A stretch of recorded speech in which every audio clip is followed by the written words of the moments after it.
Good evening, everyone, and welcome to WKYC.com's live coverage of the 2021 NFL Draft here in Cleveland. It's the ultimate Draft HQ show. I'm Dave DiNatale. Ben Axelrod with me in Zoom land as we will bring you coverage of the draft tonight. And my friend, what a privilege tonight to be here and to kind of usher in this draft and this great event here in Cleveland.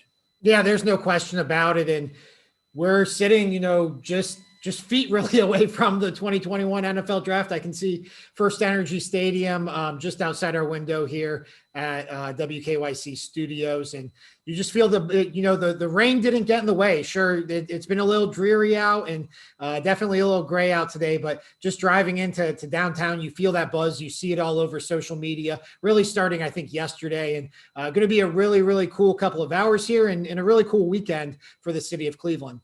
Yeah, it feels like a game day, doesn't it? Well, if you haven't had a chance to kind of see what this draft experience is like, we had our drone cameras out and about this week. Couldn't do it today, obviously, because of the weather and everything. But take a look at the setting for the NFL draft experience. You're not going to believe this.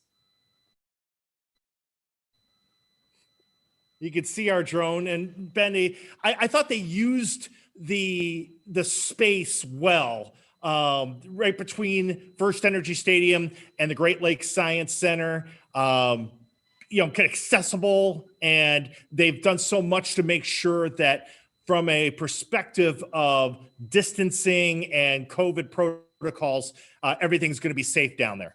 Definitely. And they have the NFL draft experience going on, which really is like a fan fest. If you were in town for the MLB All-Star game in 2019 and went to the convention center, the fan fest celebrating everything baseball. This is going to be pretty much the same thing, but football. And yeah, you see there the stage. And I'm sure we'll get into this later. Maybe we'll talk about it with Jay Crawford. But I think one thing that's been really cool about having the draft in town is it's gotten people's, heads kind of churning about what to do with this area of the city.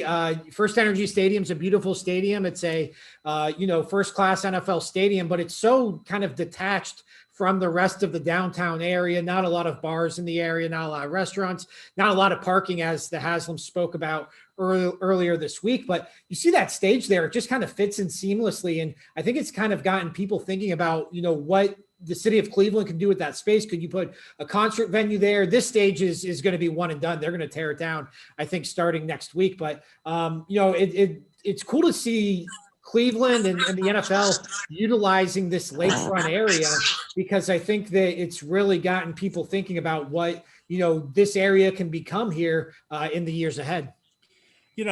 This is not just draft night for everybody. This is, Ben said, it's an NFL draft experience. There's music, Kings of Leon are out there. I mean, they've got celebrities in town.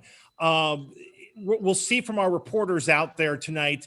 They have made this, and the NFL does this so well. I think they are top notch at making things fan friendly, but they've made the activities and the fun factor go hand in hand with the draft. We saw, you mentioned it with the All-Star game, interactive stuff to enjoy, safely enjoy, in addition to watching how the draft plays itself out. Yeah. And, this isn't the NFL's first go round with this kind of pandemic setup. They had the Super Bowl down in Tampa. They had that with fans in the stands. They did, their traditional fan fest and Radio Row and all those activities. And so they did them safely. They did them socially distanced and all that good stuff. And I know that they're applying a lot of what they learned down in Tampa to how they're handling this weekend up here in Cleveland. Jay Crawford is coming in here. We'll have him in a second. And I guess it's a question for both of you guys. Jay, this is not you've covered enough drafts in your career, but this is something special. It's in Cleveland. It's not at Radio City Music Hall or whatever. It's in Cleveland. And it's coming at a time when a lot of us didn't know if we were going to have a live draft because of COVID. We had the virtual draft last year. I mean, I think at the beginning of the year in January, I think it was still kind of a big question mark whether or not we were going to be able to have this get pulled off. And yet here we are for an exciting night, an exciting weekend, really, to be honest. Yeah, a big 3 days for the Cleveland area and for the NFL. And honestly, I can tell you, Dino, that had the Super Bowl not gone off as well as it had in early February, we wouldn't be having the public draft that we're seeing here. So there was a chance, even as recently as late January into February, that this thing was going to get scrubbed in terms of a Cleveland presence. Once they held the Super Bowl and they held it safely and they figured out how to create a bubbled area, how to keep everybody, all the participants safe. Once they kind of figured that out and had that test run, the league got together and said, you know what, we can do the same thing in Cleveland for the draft. So in a lot of ways, it was good for us that the Super Bowl went off as well as it did. The one thing that's obviously unfortunate, and I don't know if you guys touched on it at the beginning, but it's unfortunate that you're not going to see the crowds that we saw in past drafts. Just think 2 years ago in Nashville, right, there was 500,000 visitors. We're not going to have that. We'll be lucky if we get over 100,000. The league can kind of, based on ticket requests, get a good idea of how many folks are going to be here. And I heard that there were over 20,000 out of town or out of state ticket requests. So that's a good number. That's money that's going to come here and stay here. And it's going to keep those restaurants busy and the hotels busy. But it's not quite what we were hoping for. And because of that, I heard from a good source today, I don't know that it's been announced, but I've heard from a good source today that Vegas is going to get next year's draft. That's as a payback to them losing it last year. Hopefully they'll keep Cleveland in mind in the mid-range future. Hopefully we don't have to wait another 32 years to get the draft to come back to our city, because they'll realize that it is such a good city. I would have loved to have seen what kind of crowds we could have attracted had they actually had no COVID, and it would have been a normal, because in Nashville and the 500,000 was a sight to see. It was great. Amazing sight. We are going to be joined. Jay will be with us here for the first kind of third of the draft tonight. We're very pleased to have him. We'll get more of his thoughts in a second. We've got reporters out and about at the draft site and around the draft site at the NFL Draft Experience. Will Ewick is one of them out there, and Will has been kind of covering the genesis of this NFL Draft Experience here over these last couple of days leading up to the start of the event here tonight. And Will, what are you seeing down there? What's the vibe and the mood down there, rain or no rain here for this first round of the draft? Yeah, Dave, really, the fans are saying it's not going to rain on their parade today. I mean, they're out here and they want to be out here. They want to experience this. And whether that's someone from Cleveland saying, hey, this is football weather, it's perfect, or it's somebody from Seattle, Washington going, kind of feels a little bit like home. They're just happy to be here and be surrounded by other football fans with all the things there are to do leading up into the draft and the concert. When we say the things to lead up to do, it's that football festival that the NFL really wanted to create around the draft, and it all within shouting distance. They've done this before where it's been one part of the city in Chicago, and then the theater experience was somewhere completely different. This is all down in one hub. You have the First Energy Stadium behind me where they have the field goal kicking and the Hail Mary passes and the drills for kids and the photo sessions. And then outside, you have the 40-yard dash. You have the vertical jump. You have the locker room set up with all 32 different teams, a lot of photo ops. And then right behind me, I'll kind of get out of the way and show you here, is where they have local vendors. So it's about a dozen different restaurants from in and around Cleveland that the NFL selected to give people, whether you're from Cleveland or from Virginia, a little taste of what the city has to offer in a wide range of cuisine for them to sample here and get, again, kind of a little bit of a taste. But definitely foot traffic picking up as we get a little bit closer, and also the weather lifting up a little bit. I'm crossing my fingers for everyone down here. Well, I'm curious about the makeup of the fans, because one of the good things you could say about NFL fans is where they're from based on what they're wearing. You're seeing a lot of Browns fans, a lot of fans coming from out of state. What are you seeing? Yeah, a lot of Browns fans, Ben. But you know what? I thought the same thing you did until I asked somebody like, hey, you came up from Miami. He was wearing a Dolphins jersey. He goes, no, I'm from New York. So sometimes, it doesn't necessarily match all the time. But you're right. A lot of times you can tell exactly where they're from. But, I really think, Ben, we're seeing a sample of almost everyone. I'm trying to think if there's anything that jumped out at me that I didn't see, but I've seen the Falcons, I've seen the Steelers, I've seen the Dolphins. Maybe I've seen the Titans. You're really getting a little sample of everyone, but by far the most you're seeing is the Baker Mayfield jerseys and the Browns hats and the Brownie the Elf shirts. A lot of Cleveland faithful coming in from talk to somebody from Ashtabula, somebody else from North Olmsted, someone from Brecksville, all around the Cleveland area are headed down here for this. And safety has been good so far as you've kind of walked around. Yeah, they are doing a great job. And, that's why they have this set up where this is free, this event that's going on behind me outside of the draft stage.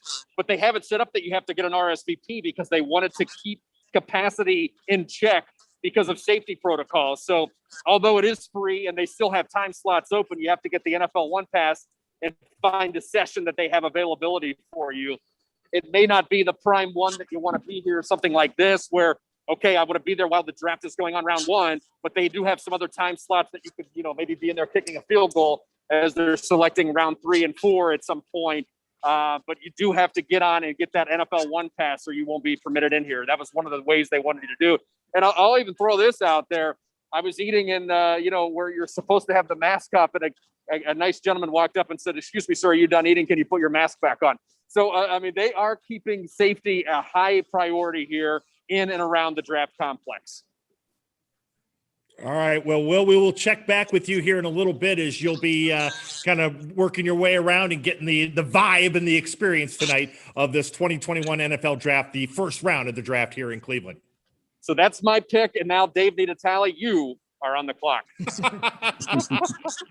Yes. All right. As we welcome everybody back here to the Ultimate Draft HQ, Jay Crawford, Ben Axelrod, and yours truly, Dave Natale, with you here as we will continue. The draft usually starts around 8 or so with Commissioner Goodell making his walk to the stage, and he is here in Cleveland, and he will get booed. I mean, that those are just things that happen. Let me throw this out there. I think there's a chance he doesn't get booed. I think people are so happy to have football back, to have the NFL draft here in Cleveland. Like, this is Roger. If Roger Goodell is ever going to get cheered, this is his best chance for it to happen.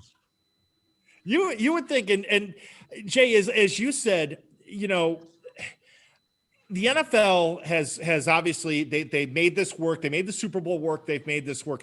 The other thing I was thinking about, and of course, COVID's different. The Greater Cleveland Sports Commission and Destination Cleveland, David Gilbert and his staff, they've made things like this work before, whether it's the All-Star Game a couple of years ago, or even going back to 2016 in the Republican National Convention. I mean, they know how to put on an event.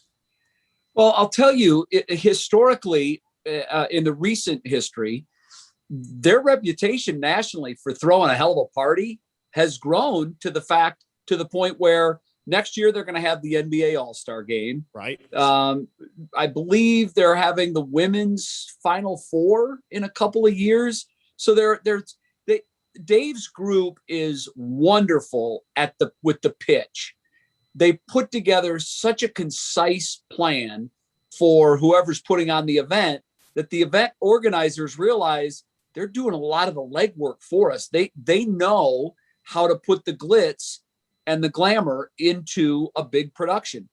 I'm not sure if it's been broken, but I know when Quicken Loans hosted the NCAA Wrestling Championships, they set a record for all sessions. Now, granted, we've got a huge wrestling population, a lot of fans in the area, but we know how to put on a party. We really do. All of the critiques of the 2016 Republican National Convention were positive.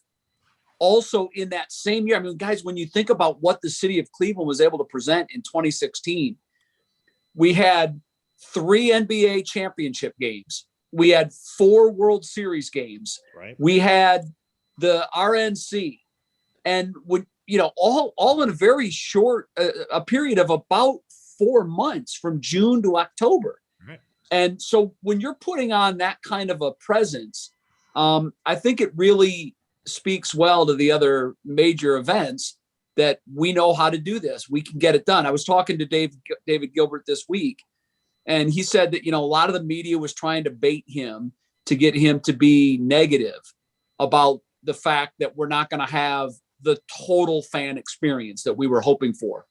And he said, look, there's only one way to look at this. Whatever fans we get is a positive. If we get 100,000, we'll take it. Is it the 500,000 Nashville got? Is it the 300 or 400,000 we were expecting if it wasn't COVID? No, but it's better than the alternative. And I don't think you can find, David and Ben, a time in Cleveland's history where our city needed something like this more. I don't know what things were like in the Depression. I'm sure there were times where Cleveland needed a shot in the arm then as well. But you're going back nearly 100 years to talk about that. In my lifetime, Cleveland's never needed what they're getting right now. And so David was, full face positive, and I'm with him on it. I just think we'll take whatever we can get. And we're thrilled that I'm watching right now. I'm flipping back and forth between ESPN's coverage and the NFL Network. And I've got to tell you, Cleveland looks fantastic in this national stage. The pictures that the only downside is obviously the weather, but when they're showing crowd shots, it's packed.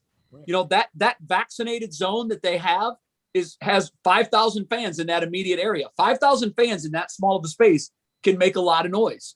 And the other thing, this is the one thing that I hate most about the bad weather tonight. In its pitch to the NFL, David and his crew, and the geniuses that they are, had put together a plan to light Terminal Tower the colors of whichever team was on the clock. Right. And they were going to also project the team's logo on the side of the Terminal Tower. And that would have the networks were going to love that. The NFL loved it. It was going to be a really cool way to integrate really what is the iconic building of Cleveland skyline into the coverage of the draft. And unfortunately, I don't think you're going to see it, at least until perhaps 9 or 9:30, Betsy tells me. So my hope is that by the time Cleveland picks, the fog and the clouds have lifted to the point where you can see that Browns logo on the side of Terminal Tower and the orange and brown beautifully lighting up that building. And that's what I'm hoping for. So please, weather, cooperate and move on out. Yeah, just a little bit. We're going to hear from Nick Camino in a couple of minutes, and then we'll also hear from the voice of the Browns, Jim Donovan, as we work our way towards the top of the hour. We'll get to what the Browns, we're going to talk a little bit about the draft here. The big storyline today actually has very little to do with the draft in terms of the picks and everything, but it may end up impacting the draft. Both of you, your take on the news out of Green Bay that Aaron Rodgers, future Hall of Fame quarterback, wants out. He don't want to be there anymore. Yeah, I mean, it's not surprising to me when you just follow really what's now been a year's worth of a storyline dating back to the Packers drafting Jordan Love in the first round of last year's draft. And, obviously Aaron Rodgers had an incredible season, an MVP season. Even through it all, though, he would make comments here and there where you could tell that the selection of Jordan Love really bothered him. And there's been bits and pieces coming in and out today as far as, the Packers were trying to trade him and he wanted out regardless and so on and so forth. I was thinking, though, about heading into this draft today and how different today could have been if Deshaun Watson was still on the market or if Deshaun Watson had been traded. And obviously everything that was going on with Deshaun Watson off the field, I think kind of put all of that on hold. But now you throw Aaron Rodgers into the mix, a ready to go reigning MVP quarterback. You look at teams like the Raiders, you look at teams like the Broncos, you look at teams like the New England Patriots. I mean, there's a whole list of teams now still in need of a quarterback, and you throw Aaron Rodgers into this mix. This is really a fascinating storyline, and it's going to be really interesting to see how it plays out over the next few weeks, if not the next few days. Think it's repairable, Jay, or what? No, I don't. I think that bridge is completely burned. But I know, Dino, you said that the biggest NFL story of the day may not even be draft related. It may very well be draft related. And the reason I say that is because we know what the top of the draft is going to look like. This probably more than any other year that I can think of. We know what those first 3 picks are going to look like. There's been a lot of talk that the Falcons were going to try to trade down and get rid of that 4th. And by the way, so everyone knows, the reason that that's happening, all of the NFL scouting departments give letter grades for the entire class of each position group. So the Browns are looking at all of the quarterbacks that are available in this draft, and they'll assign a grade. But they're also looking at the 2022 prospective class and even the 2023 prospective class. So that way they have a better idea of what's coming down the pike. Well, most of the GMs and most of the scouting departments agree that next year's grades for most of the position groups are better. So here's what that means. You'd rather have picks in next year's draft than in this year's draft. So, and I throw that out there because with the Browns holding 9 draft picks, that's a lot of draft currency. Yes. They may package some of these up and try to get picks in next year's draft. So in other words, they may put a couple together to move up if that's eventually what they end up doing. But they also may start collecting currency for next year's draft because for the most part, the talent is better. So that's one reason why the Falcons have been trying to shop that 4. So we know that at 1, 2, and 3, it's going to be quarterbacks. We also know that even if Justin Fields isn't taken in those 3 picks, he's likely going to be drafted. But guys, if I'm Urban Meyer right now and I'm Jacksonville and I'm looking at the prospect of taking a guy who checks a lot of boxes, a guy who is a proven winner, or I have the possibility of getting Aaron Rodgers, I'm making those calls. I'm absolutely making those calls. And I want to know from the Packers, would it take our 1 and maybe our first next year to get Aaron Rodgers out? And here's the thing. Aaron has forced their hand because Trey Wingo tweeted earlier today that it's a done deal. He's not coming back. So that reminds me a lot of what happened with the Bengals maybe 10 years ago. I think it was 10 years ago or so.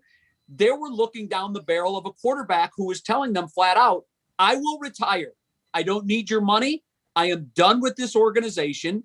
I'm not going to play anymore for this organization.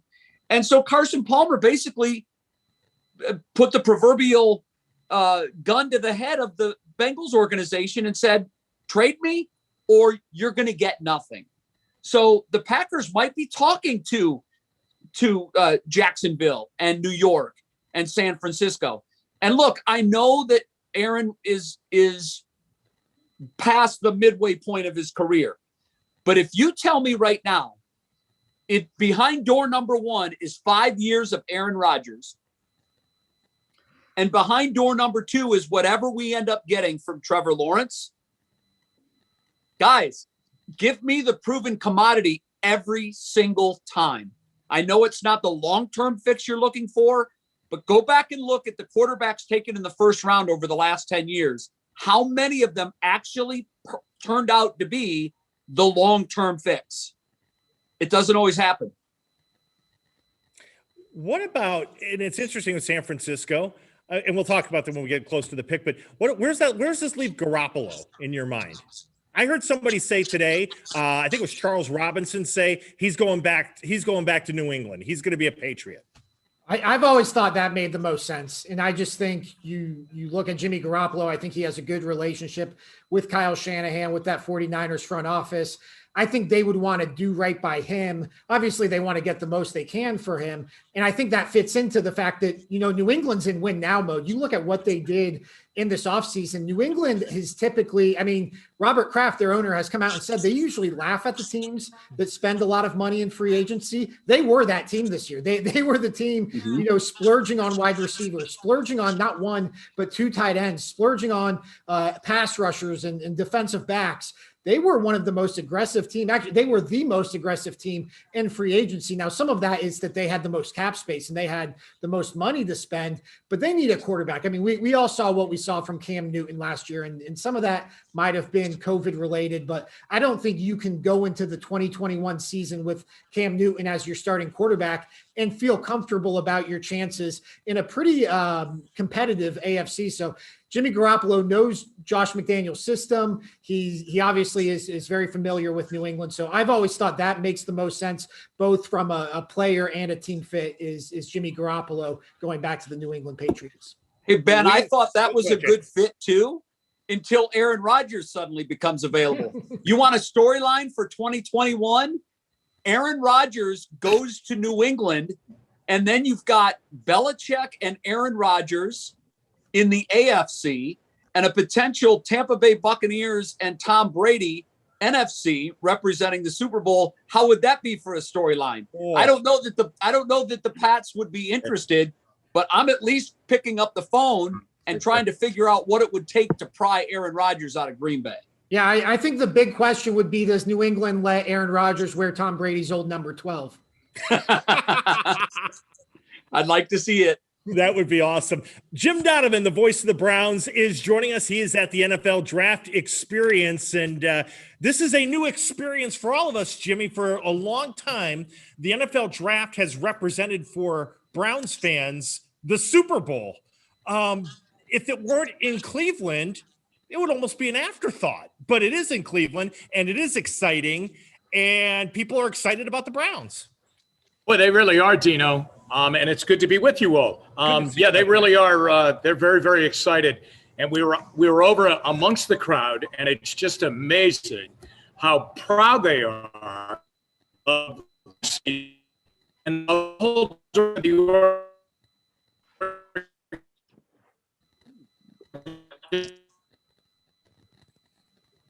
We lost Jimmy there for a second. We'll see if we can get that reconnected here. Let's see. Is he coming back?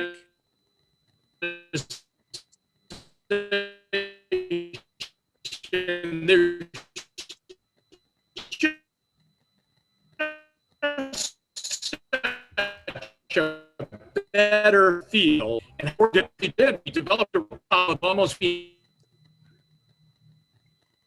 Okay, we will tell you what, we'll check back with Jimmy in a second. We'll get that connection working, because obviously throughout the night we want to hear what. Oh, there. I think you're back, Jimmy. We lost you for a second.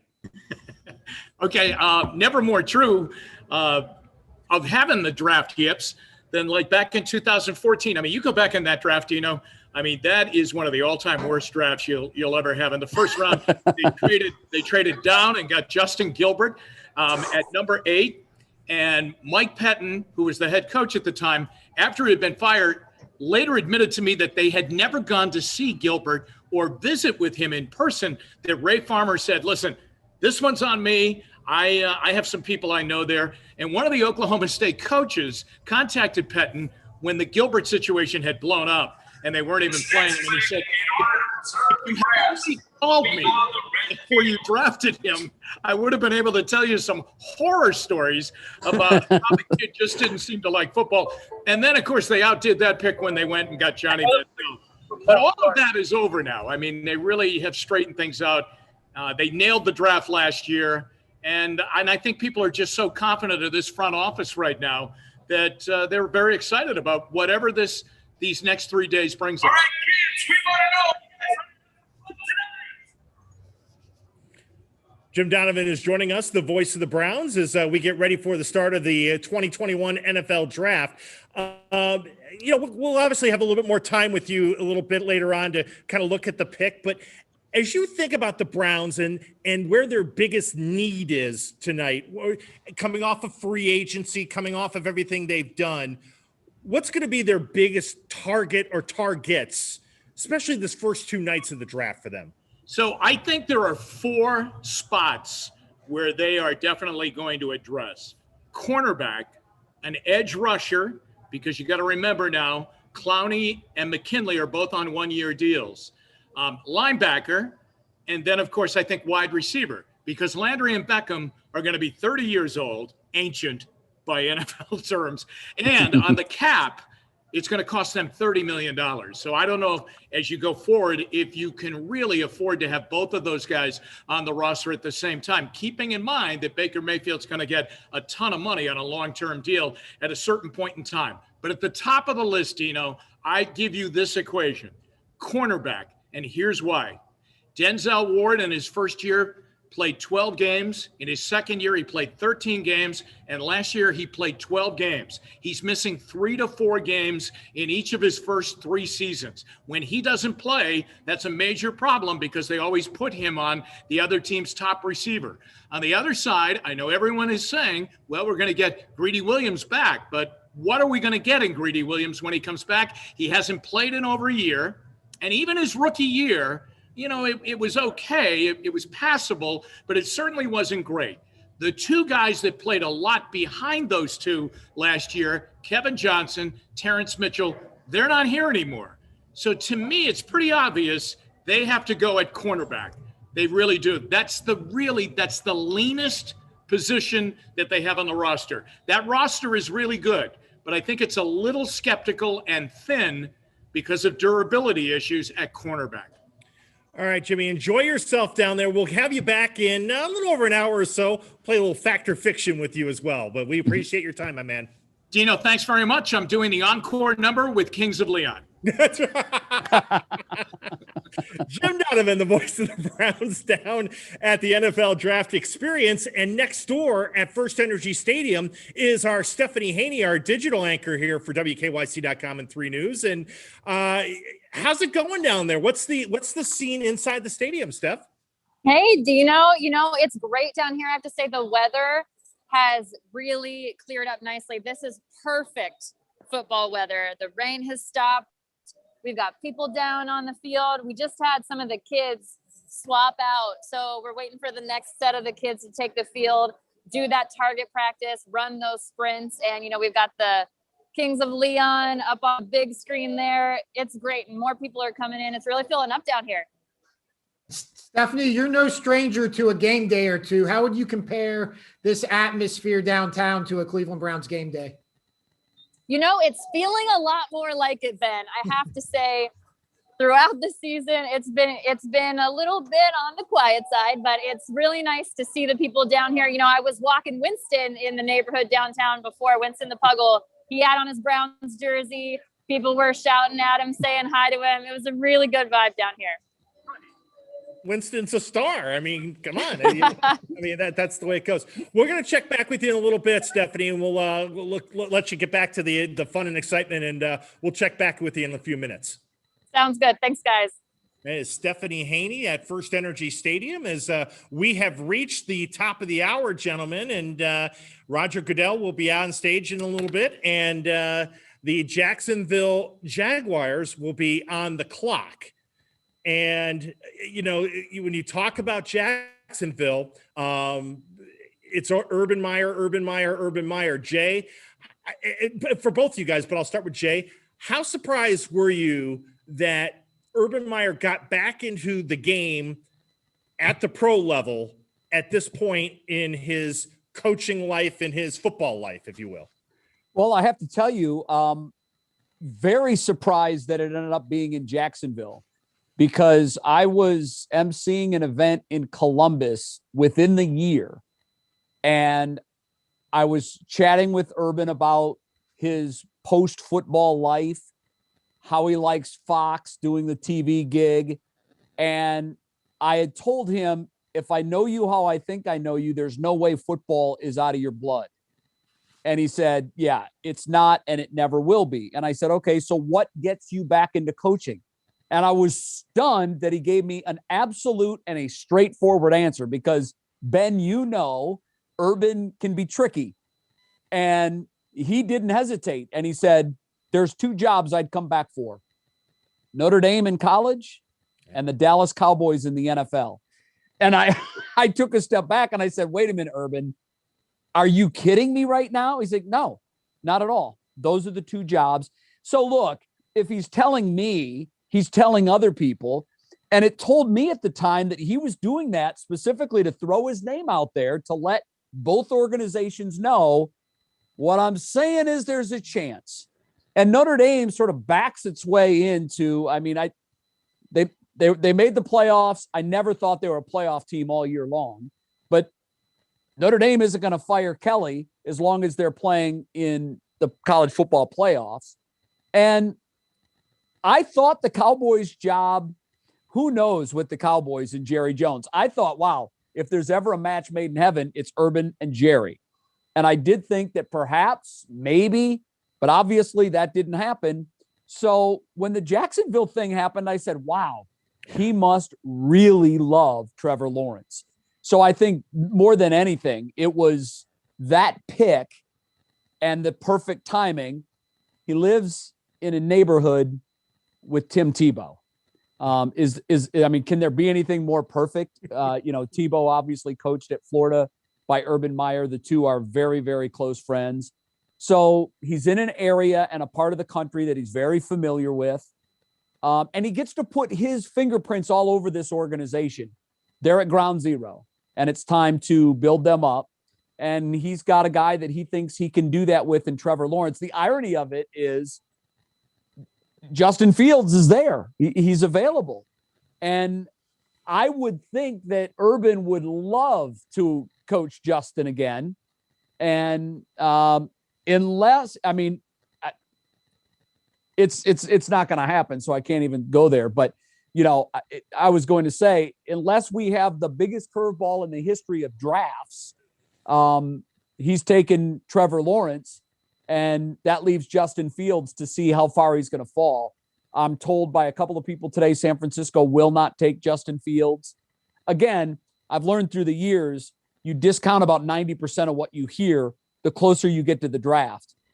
But man, everybody was saying it with such certainty today that I would be stunned if they did indeed San Francisco drafted Justin Fields. So there's not a lot of mystery or drama with the first three picks. They should play out exactly the way we think. And then the most recent thing I've heard about Atlanta is that they weren't getting enough for that fourth pick to trade down. And knowing the Falcons the way I do, if they don't get, they have a bounty in mind.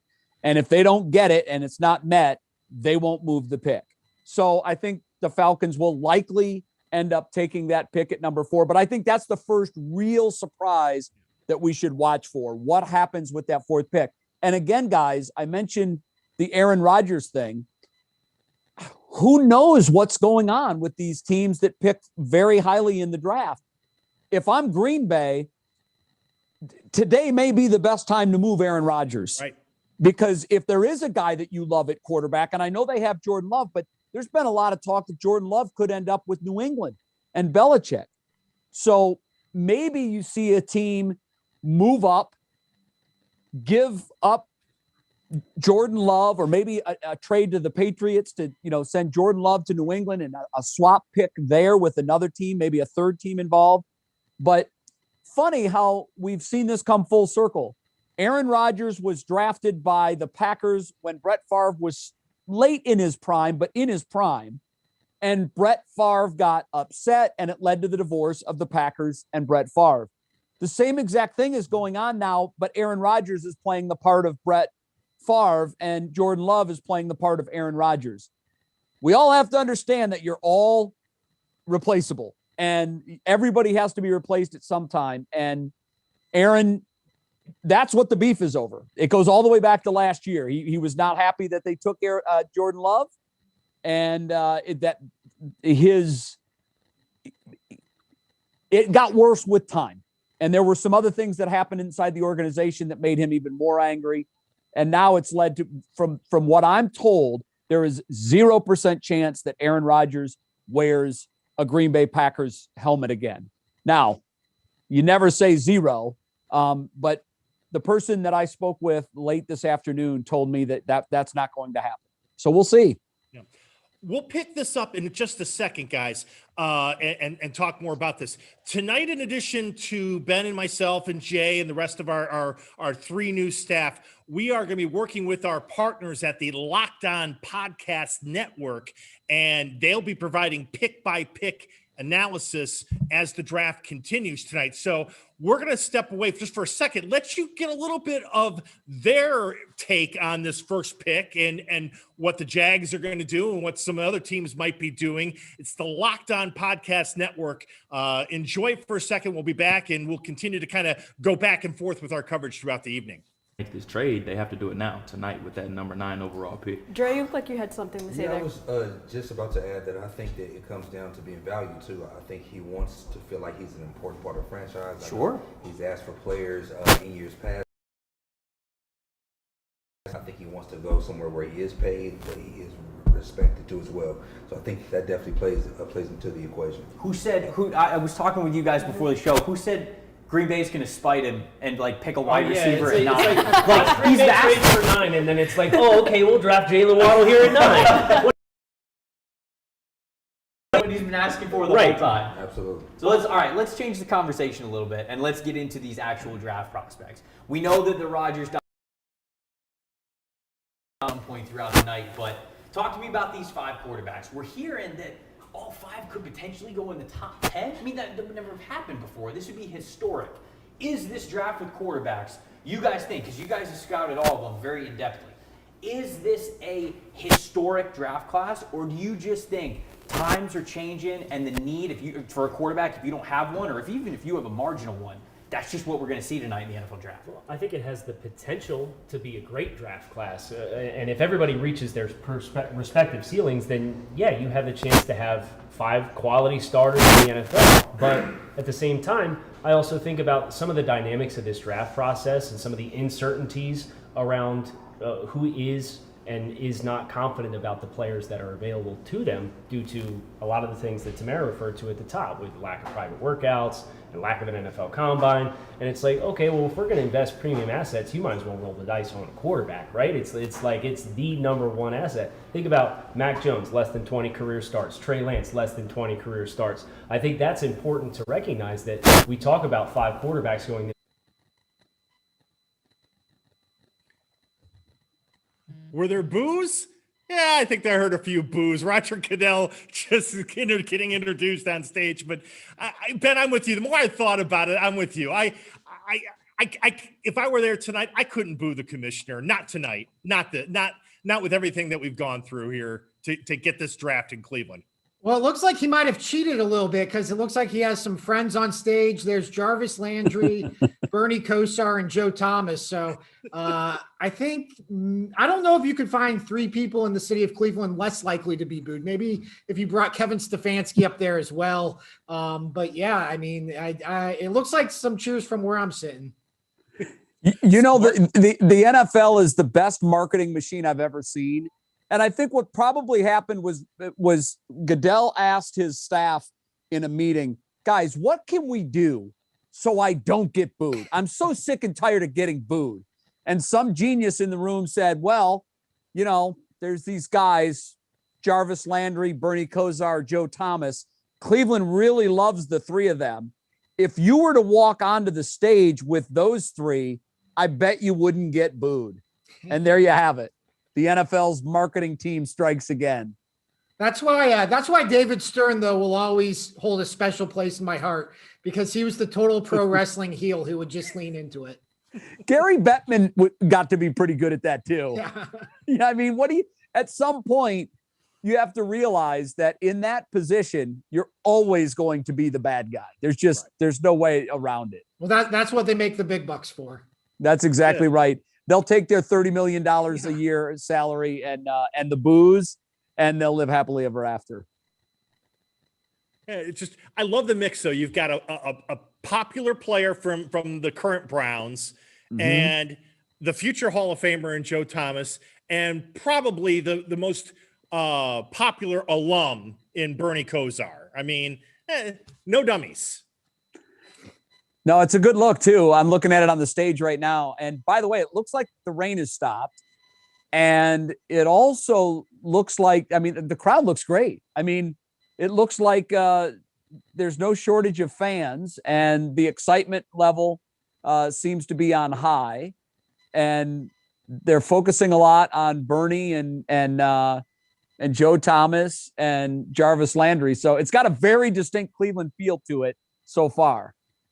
Yeah, and I love the view from the stage looking out into downtown, and hopefully those clouds clear up and we can see the terminal tower lit up throughout the night. Yeah, I hope so too. I do see cheese heads in the front row, so apparently there are Packer fans that made the trip. I hope they keep a camera on the woman with the block of cheese on her head and the Rodgers jersey if a trade is announced involving Aaron Rodgers. It's interesting because, as you guys said, I mean, I think everybody feels like the first 3 picks, lock them in stone. They're set. They're good. Everybody knows it's going to be Lawrence. It's going to be Wilson and Mac Jones, probably to the 49ers. Any chance, though, that San Francisco might pull off something? I mean, they've already they made the move to move up there, but I don't know. I keep thinking Aaron Rodgers in San Francisco, where he played college football. I keep coming back to that in my mind. Well, not only that, you go back to the 2005 draft where Aaron Rodgers was picked. It was the 49ers who had the number 1 overall pick. They took Alex Smith, but there was a lot of debate heading into that draft. Alex Smith, Aaron Rodgers. And then, he played up at Cal Berkeley, obviously from that area as well. And that's, we were talking earlier about the idea of trading Aaron Rodgers, this proven commodity, for one of these high picks. I mean, Jacksonville's locked in on Trevor Lawrence. Trevor Lawrence, you talk to all the draft people, they think he's the best quarterback prospect since Andrew Luck, if not Peyton Manning before him. For whatever reason, and we'll get into this in a few minutes, New York seems infatuated with Zach Wilson from BYU. They think he can be that next level quarterback like Patrick Mahomes with all his weird arm angles and all that. But now you get to 3 with the 49ers.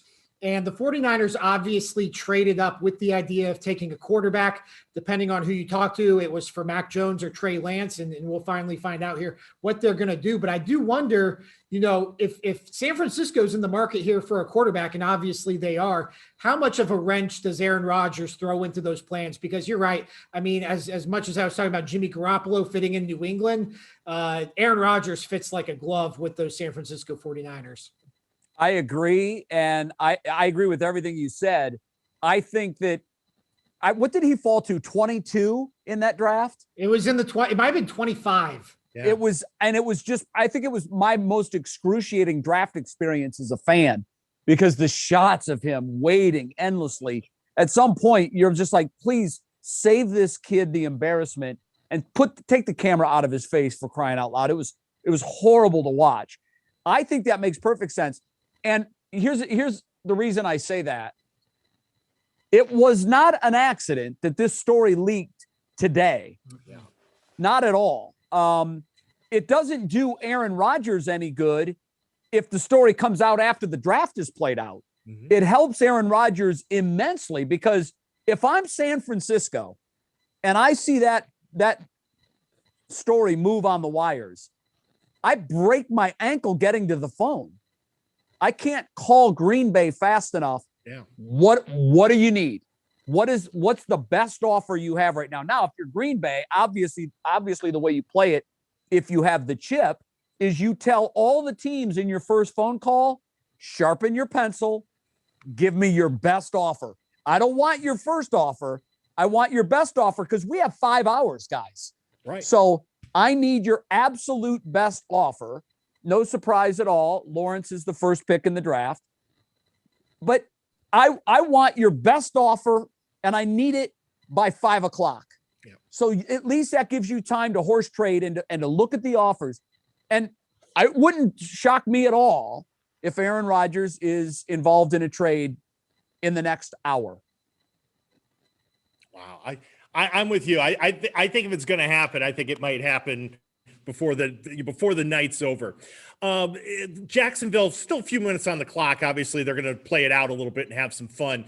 When you guys look at Trevor Lawrence, what elevates him above Fields, above Jones, above Wilson, etc.? To me, he's just the total package. Like if you were to draw up what you want in a modern quarterback, he checks all the boxes. He's big, he's athletic. Ohio State fans know better than anybody just how deceptively athletic he can be, thanks to the Fiesta Bowl last season, the 2019 season. I mean, he was the number one recruit coming out of high school. He came in with this, unprecedented hype, won the national title against Alabama as a true freshman, got the Tigers back to the to the college football playoff in each of his ensuing 2 seasons. Just checks all the boxes. Good kid, mature kid, leader, all that good stuff. Played a big role in getting ACC football out on the field and saving the college football season. So to me, we were joking before we went on about breaking down tape, and what that amounted to us was, watching YouTube highlight tapes. The people who study this much, much closer and much more thoroughly than I do, they say he's the best quarterback prospect since either Andrew Luck in 2012 or Peyton Manning in 1997.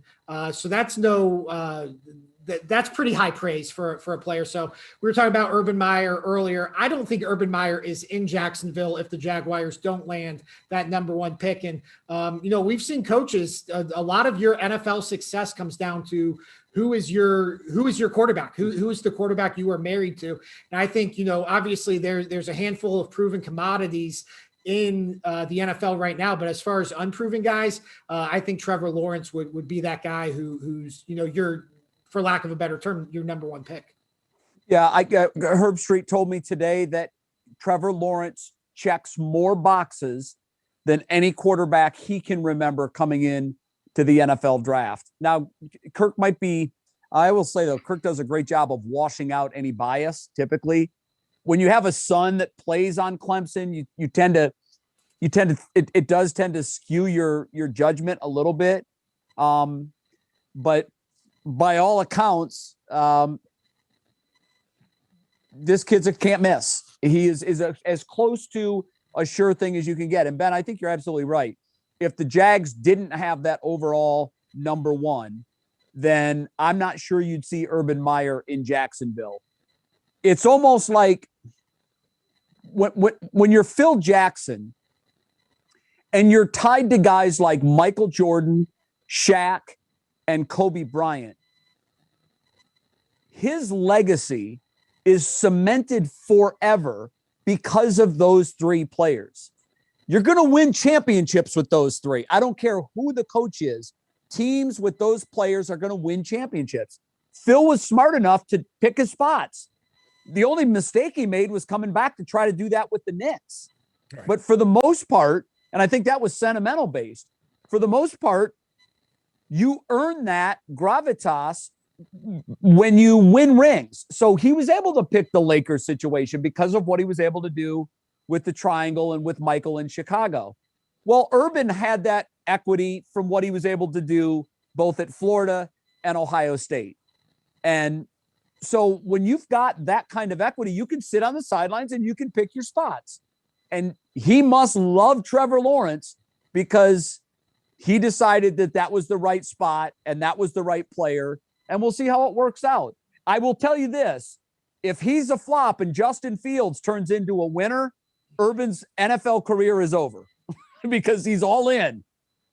I think the interesting thing about Trevor Lawrence is, I know, Dino, we're going to play fact or fiction here in a little bit. I'm going to get a head start on you. If you were going to ask me fact or fiction, Trevor Lawrence is going to live up to the hype, my answer would have to be fiction, because the expectations for him are so high. I mean, he's going to come in and be expected to be one of the top quarterbacks in the NFL. And, you guys know just as well as I do, being here in Cleveland, that a quarterback is a product of those around him. We saw in 2019, Baker Mayfield did not have a very good environment around him, was one of the worst quarterbacks in the NFL. We see in 2020, the Browns improved that environment around Baker Mayfield. He ascends back to that quarterback we saw during his rookie season in 2018. The Jacksonville Jaguars are one of the worst franchises in the NFL. I mean, there's a reason they are picking first overall tonight here in Cleveland. And Urban Meyer, for all he's accomplished at the college level, totally unproven at the NFL level, has no prior NFL experience. I think there's very fair and very real questions about how Urban Meyer is going to adapt at the NFL level. So I think Trevor Lawrence, really in terms of living up to the hype and living up to these crazy expectations, he has his work cut out for him here. If he would have come out just playing the what if game last year, at the same time Burrow came out, they just played each other a few months earlier in the national championship game. If he comes out, if he's out last year and he's eligible, is he a better prospect than Burrow even last year? I think so. I think he would have been the top pick every year if he could have came out since probably his senior year of high school. I mean, he's that highly thought of in the scouting community. And, Jay mentioned the idea of picking Justin Fields. And it was interesting because I thought after the way Justin Fields played in that Sugar Bowl against Clemson, and the way really Trevor Lawrence didn't play all that well against Ohio State, I thought maybe we'd start to get into a debate about Trevor Lawrence versus Justin Fields. But really, the consensus on Trevor Lawrence is so strong. Whoever had that number one pick was going to have to take him because you just could not afford to screw up that pick and to pick somebody other than Trevor Lawrence and then go watch Trevor Lawrence become a star elsewhere. Well, yeah, you're right. You're right about that. He's too big and the hype around him is too big to not take him number one. One quick point that should be brought out, both Lawrence and Fields ended their careers with probably the worst performances of their careers. Clemson and Lawrence shut down by Ohio State, and obviously Justin Fields shut down by that vaunted Alabama defense. The pick is in. One fun thing about Trevor Lawrence and Justin Fields is they were the number one and number two quarterbacks in the 2018 class. They grew up around the same area in the South. They've known each other since the recruiting trail. Then they go to college. They play against each other in the college football playoff 2 years in a row, with Clemson getting one win and Justin Fields getting one win. These two quarterbacks are going to be linked here for the rest of their careers. And this has the potential. Now we see that Trevor Lawrence does in fact go number one to the Jacksonville Jaguars as expected. And as we probably could have told you after the final day of the regular season, but depending on where Justin Fields lands here, and that's a much bigger question than where Trevor Fields landed, these two could really be linked together and have a really fun rivalry that dates back to not only their college careers, but their high school careers as well. So indeed, we've seen that before. The marriage is official, Jay. It is Urban Meyer. It is Trevor Lawrence joined at the hip. Yeah. So Trevor's career in college record is 34-2. Have the Jags won 34 games in the last 10 years? I don't know. I can't think so. They went to that AFC title game. They beat Pittsburgh to go to that AFC title game with Leonard Fournette, I think in 2017, but they've been picking here in the top five ever since. Ben, they're the closest thing to the Browns in the NFL. And honestly, if you look at where the Browns were 3 years ago, they're the Jacksonville Jags now. They really are. I mean, without that year where they obviously had a nice playoff run, and you mentioned Jacksonville's playoff run, but that was a one and done situation. They've been a perennial top 10 picking team. They've been near the bottom of the NFL standings for probably going back even more than a decade. I'd say probably going back 08, 09. They've been abysmal. So, but look where the Browns are now. If they get the coach and the quarterback right, and it's assuming a little bit on both ends, even though Urban is Urban took a Bowling Green team that was sub 500 the prior year and went 11-0. Oh, I remember that, Jay. And then we've got 828 for the first Bowling Green reference, which is pretty good, by the way. I think the over-under was 815. So, and then he goes to Utah and he has an undefeated season there. And then he goes to Florida and he wins a couple of national titles. And then he goes to Ohio State and loses about as frequently as someone buys a new car. I mean, it was just phenomenal what he's been able to do. Now, we know that rarely, and there's only a few exceptions, does success in college translate to success in the NFL. Jimmy Johnson obviously had some success, but when you look back at, look at Chip Kelly. Chip Kelly had reinvented college football, right? He got to the NFL and he didn't understand the importance of your team not wanting to run you out of the building. And so he didn't last. And the list of coaches that were successful in college and failed miserably in the NFL is long and distinguished. Steve Spurrier couldn't do it. Even though Nick Saban had a year or two where he was okay, he didn't last. And he went back to the college game. Pete Carroll was a guy that's been able to do it. But on Pete's first go round, he was unsuccessful when he was in New England. So there's no guarantee that Urban's going to figure it out. But if he does, and if Trevor Lawrence is as advertised, the Jags in 3 years are where the Browns are right now. Look, if Urban Meyer went to Texas, if Urban Meyer went to Notre Dame, if Urban Meyer went to USC, if Urban Meyer went back to Bowling Green, I would not bet against him. I think that strongly about Urban Meyer as a college head coach.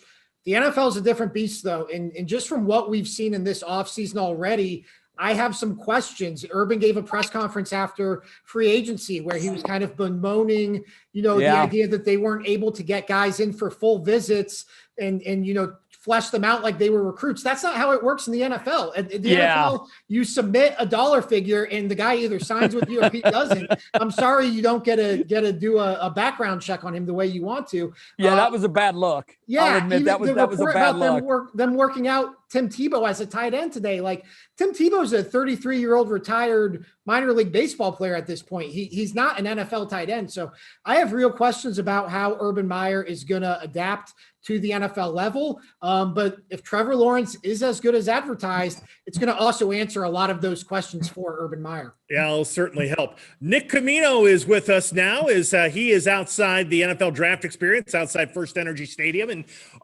first thing, what's the vibe down there as Trevor Lawrence is the first overall pick in the draft and everything that's going on down there? Gentlemen, it is great to be with you. The vibe is awesome down here. I mean, everybody's excited, and I think we all knew Lawrence was going to go number one. The Jags fans seemed excited, and there was a round of applause for it. The only person that got some booze tonight, as you guys know, was the commissioner. He was loving it. He brought Bertie Kosar up on the stage to protect him a little bit, I think. But it's a great vibe down here, guys. It's a party atmosphere. It's something I think all of us have been hoping for, wishing for this day to come. And finally, it's here where we can kind of all come together and celebrate and a slice of normalcy, if you will. Now, Nick, you said the Jags fans went wild. Have you seen actual Jaguars fans here in downtown Cleveland? I didn't know there were any. That's a great point. There are, I think I saw the three of them that exist down here running around near the Rock Hall. Yes, there were a couple of them. Was one of them named Shelley Meyer? That's right. Yeah, I mean, I got to tell you, though, not that I'm buying everything that Urban Meyer has said, but, you see a lot of it is obviously coach speak. He wants to make his guys feel good. But I saw something the other day where he said, I feel we have some good players. And I thought about that. I kind of looked at the roster and I said, I don't know that the Jags are a bad football team. I know their record wasn't that great. We saw them play the Browns very tough. I mean, it truly has felt like they're a quarterback away. And you, all three of you guys know, you get the right quarterback in there, things can change very quickly. And, I'm of the mindset, I think the Jags have some nice pieces parts. So if you get the right quarterback in there with the right coaching staff, they might be better quicker than we think. It's a good point. It looks like the number 2 pick is in, and as expected, the Jets take Zach Wilson, quarterback from BYU. I'm gonna be honest here. I did not watch a lot of BYU football. Nick, you're a much bigger college football fan than I am. Are you surprised by this, that Zach Wilson's going this high? Glad you brought that up. I was very surprised that he was going to go number 2. Listen, he put up some great stats. He's a winner. I know that he's a leader on that football team. But at the same time, I questioned the competition he was playing against. And that's not to sit here and say I think Justin Fields is going to end up being a better player. But I just look at some of the competition that Fields was playing against as opposed to BYU. And, I saw it there with Fields. I know, Jay, we talked earlier on your show on Channel 3 about, him falling a little bit. It sounds like his stock might be going down, which is, to me, a little bit of a surprise. But, we'll see. I mean, I don't know. I don't want to sit here and say that, Wilson's going to be a bust. I don't think any of us know. if I need to find my franchise quarterback, I'd almost have rather stuck it out with Sam Darnold than I would with going with Wilson here. Well, guys, I want to interrupt for 1 second, Zach. I'm watching Zach Wilson, and I got to tell you, he's got first-round hair, definitely wins the draft with the hair. But here's something that I just saw that I didn't really know about the kid. I know he's a leader. I know he's fiery. As he's walking down the runway on the stage, there's a whole bunch of Jets fans in the first row. He went out of his way to, I'm not talking bowling high five tap. You know what I'm talking about? You know, like, yeah, hey, nice strike. I'm talking full on from the back, swinging with everything he has. He's high fiving these Jets fans, 5 or 6 of them, comes up to the commissioner and wraps him up with a huge bear hug. I'm kind of liking what I'm seeing. I know it doesn't always translate to winning football. He passes the runway test, Jay. He's the hair, the excitement, the passion.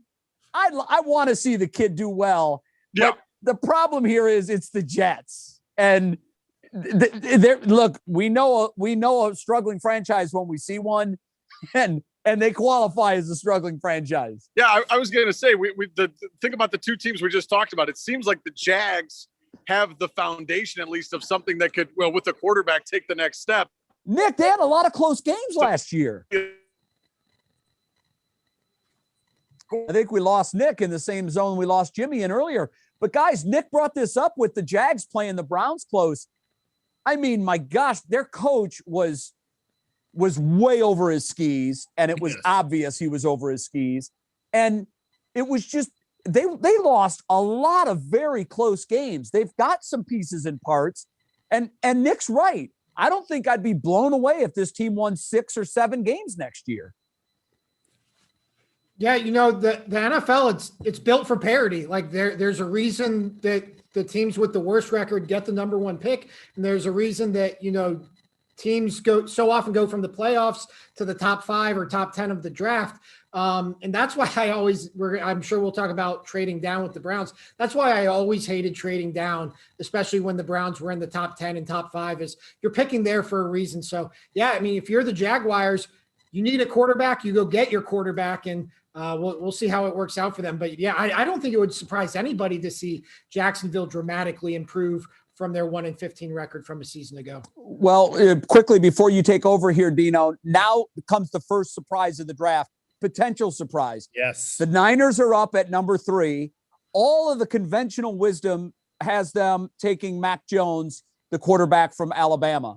But is that for sure the way it's going to play out? Do they have a Justin Fields surprise? Do we see some sort of a last-minute bombshell trade with the Green Bay Packers and Aaron Rodgers? We're going to find out, because this will be the first pick where we're watching, not completely knowing what's going to happen. Yeah, real quick, I'm going to call my shot with Trey Lance. I think this is Trey Lance. I'm hearing a lot of Trey Lance talk late today. Yeah. So it's either, I think it's either Mac Jones or Trey Lance.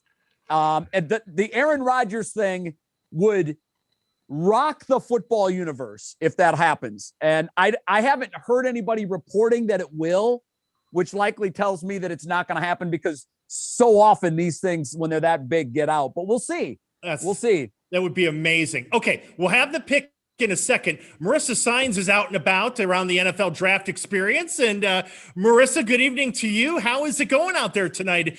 First thing for, are you dry? I mean, that's the most important thing right now.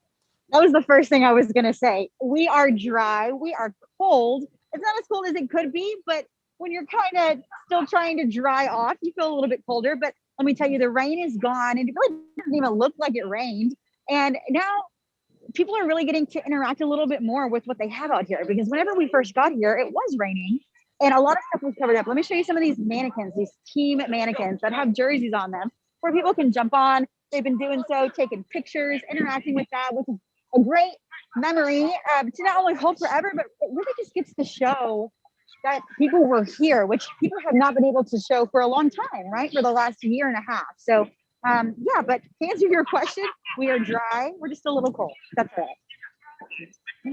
Marissa, what's the vibe like down there? You said the vibe? Yeah. I mean, the vibe is alive. Let me tell you, people have really navigated a little bit more towards this area, which, to give you some perspective, the entrance And East Ninth is behind me. If I pivot, do 180, that's the field. So the stage is just this way. A lot of people have really kind of navigated over there now that picks are starting to be announced. And now that the draft really is underway, but we've got people still coming in. But the vibe is excitement. I can't tell you, whenever we were out here talking to people, getting ready to go live for our broadcast, all I heard people say, and some people even told me, man, it just feels like football. It feels like I'm going to a football game. And then, of course, the weather was very much football weather. So I think people are just really excited to not only be out and about, but to really get to embrace football on one of its biggest days. You know, to take it a step further, I know you've spent some time this week talking to local businesses, bars and restaurants, and, you know, the downtown community and how important it was from a business and from a financial standpoint for the city to have the draft in and be able to get fans in. And I can imagine they're smiling tonight too, just as much as the fans are. Yeah, most definitely. I'll tell you that I live in the downtown area. And before I came into work, I woke up and it was much louder than it typically is, than it was this time last week, because of all of the people who have come for the draft. Some people who are just from Cleveland or the greater Cleveland area who stopped by, but many of those who are from out of town. I can tell you, I spoke with hotels earlier in the week, and they told me, or maybe it was last week, I believe that's when I did the report. They said, we're booked. If you want a room, you can get it. And for those hotels that did have rooms available, you're going to pay a pretty penny because they were booked. And even last week, the Hilton told me that people were already checking in. So business has been here. Business has been flowing. And after the last year and a half, you know, with the pandemic and struggling to keep people coming back to dine in or to just experience things, this not only brings that, but they're also confident that this is going to help continue the flow of business. All right, Marissa, we will check back with you in a little bit, and we'll hope the weather continues to cooperate. Be warm, and you have one more? Yeah, I got to ask you guys, you know, people are taking pictures everywhere. We've got the helmets that were once, you know, just in Mall C, but I'm going to tell you, this is my team right here. Our pick is coming up. Go Cowboys. I know we're in Cleveland. I know we're in Cleveland, but I got to show it off while I can. You got a prediction? You got to be true to your team. Oh, you got a prediction for the Cowboys? Trey Lance, you were right. I'm going to pass that back to you guys. I'm just going to cheer in the back. Ben, you were right. It's Trey Lance so for the 49ers. Thanks, guys. That's right. And Ben Axelrod wins the lottery. You were exactly right, partner. It's going to be Mr. Lance, another North Dakota State quarterback who kind of came, you know, not from out of nowhere, but just kind of rose up through this offseason to the point now where he's a high draft pick, just like Carson Wentz was 5 years ago. Yeah, you know, I'll tell you what, I was telling Dino, I follow this stuff, you know, year in and year out. Like, I'll start looking at the 2022 class starting on Monday. And when I started looking at the 2021 class, Trey Lance's name kept coming up. And it was surprising because I knew what a loaded quarterback class this was with Trevor Lawrence and with really Justin Fields, those two as the headliners. But Trey Lance kept coming up as a guy who could potentially, and now I guess ultimately, be picked ahead of Justin Fields. And then with everything with COVID-19, he only plays in one game this past year. So when the 49ers made this trade, a lot of people were thinking Mac Jones. And I do think that was the 49ers' original intent.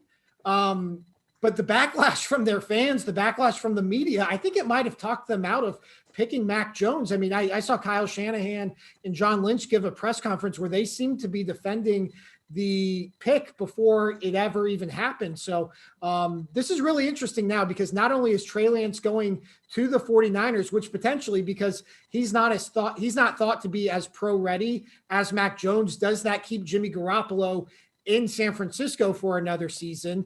And then two, the other piece of this is, where does Justin Fields fall and where does Mac Jones fall? Because as much as the 49ers seem to love Mac Jones, not a lot of other teams seem to be linked to him as much as San Francisco was. Yeah, I agree. I'll quickly say, when you look at the history of guys that have come from not big schools, not the Division I, the old NCAA, 1AA, and now, it's the FCS, I believe it's called. Phil Simms, long time ago, came out of Morehead State. He went on to, of course, win a Super Bowl. Steve McNair was a guy that kind of had the same feel on the draft. And also Flacco, a couple of years ago, came from Delaware. These unheralded smaller school guys. You mentioned Carson Wentz. He, too, coming from North Dakota State. If it was any other team but San Francisco making this move, I would condemn it as wholeheartedly as I could. But Kyle Shanahan knows exactly what kind of material he needs for the garment he has in mind. He is the creative maestro. He has a specific system, a specific idea of what his quarterback needs to be able to do. I think your point, Ben, about Garoppolo, this extends Garoppolo's life, I think, in San Francisco. Because there's no way that San Francisco is going to let it ride next year with Trey. In my view, they're not going to let it all ride next year with Trey Lance. He's not ready. This gives him a little bit of time to watch and to learn. Typically, you don't take a quarterback with the 3rd overall pick if you don't have an intention of getting him in there as soon as possible. But I think he'll probably be in line to compete for that job. But I think Garoppolo will play there next year. And if he turns into the guy that he was before the injury, again, miraculously, then Lance either becomes a trade piece later or an insurance policy in the case of injury. But now I'm anxious to see how far the other two quarterbacks go, because you're right about Mac Jones. Mac Jones is not a mobile quarterback. And I know everybody's going to say Tom Brady, but outside of Tom Brady, in today's game, you just need that tool in your toolbox, and he's not mobile. In fact, I'd go so far as to say he's a little clumsy at times on his feet, and I don't know where he's going to land. I think there's a chance now that we see Justin Fields taken before Mac Jones. I was going to ask both you guys, San Francisco was just in the Super Bowl, like literally as pre-COVID. I mean, I can remember the 49ers and Chiefs were playing when I first heard the name Dr. Amy Acton. I mean, that tells you how recent it was. Heck, we thought they were going to win the Super Bowl.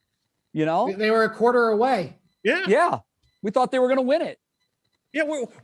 Now all of a sudden the 49ers invested a lot to move up, and they're investing a 3rd round pick in a quarterback now suddenly. Yeah.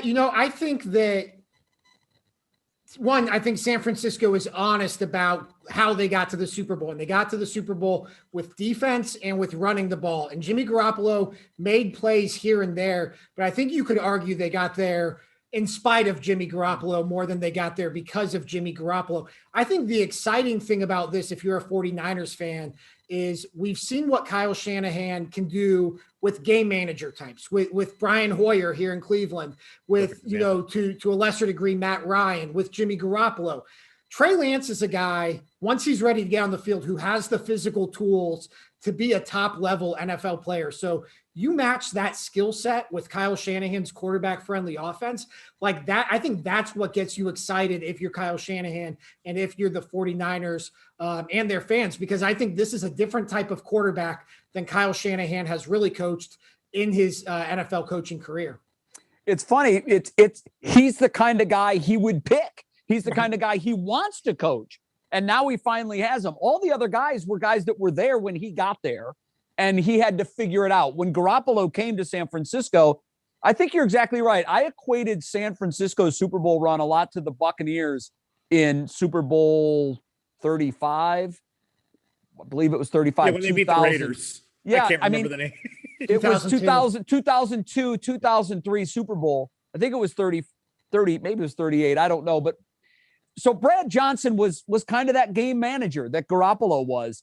He wasn't going to beat you on his arm alone, but he wasn't going to kill you with the bad throws. And the Bucs team was built on defense. Think back to that 49ers team when they played us that Super Bowl season. They pounded us in the mouth. Yes. I mean, they ran the ball and they came at you in waves, and they were really tough to defend because they had so many guys that could run the ball and they could do it in different ways. They had a fullback, for crying out loud, that could shove it down your throat. And wow, Kyle Pitts goes to the Falcons at number 4.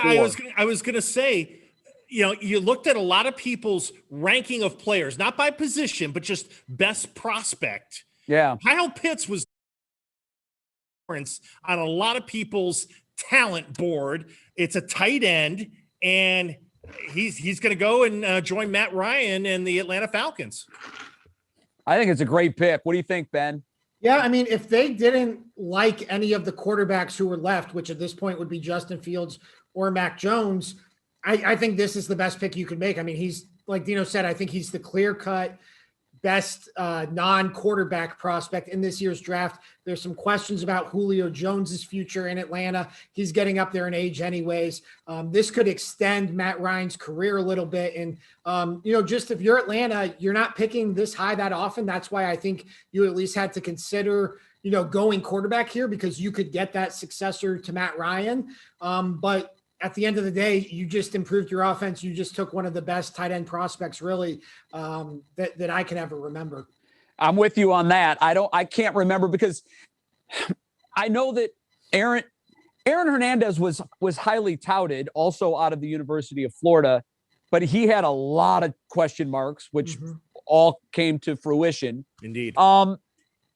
I can't either. I mean, Gronk coming out of Arizona was no one thought he was going to change lives the way he did in the NFL.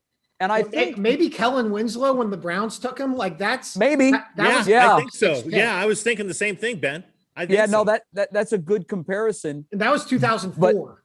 This kid, though, by all accounts, is going to step in and immediately become that game changer. Now, we thought Winslow would do it. He didn't. Travis Kelce came in, changed the league. Yep. Gronk came in, changed the league. I think the man who's probably most happy with this pick is Matt Ryan, because now he doesn't have to target everything to Julio Jones. They're going to be a tough match for teams. How are you going to decide? Because obviously Julio's a big, elusive guy that has proven that he can take the lid off defenses. You now put a huge underneath threat in Pitts in that offense. And I wouldn't be surprised if Matt Ryan starts going back to some of those MVP type seasons that he's had in the past.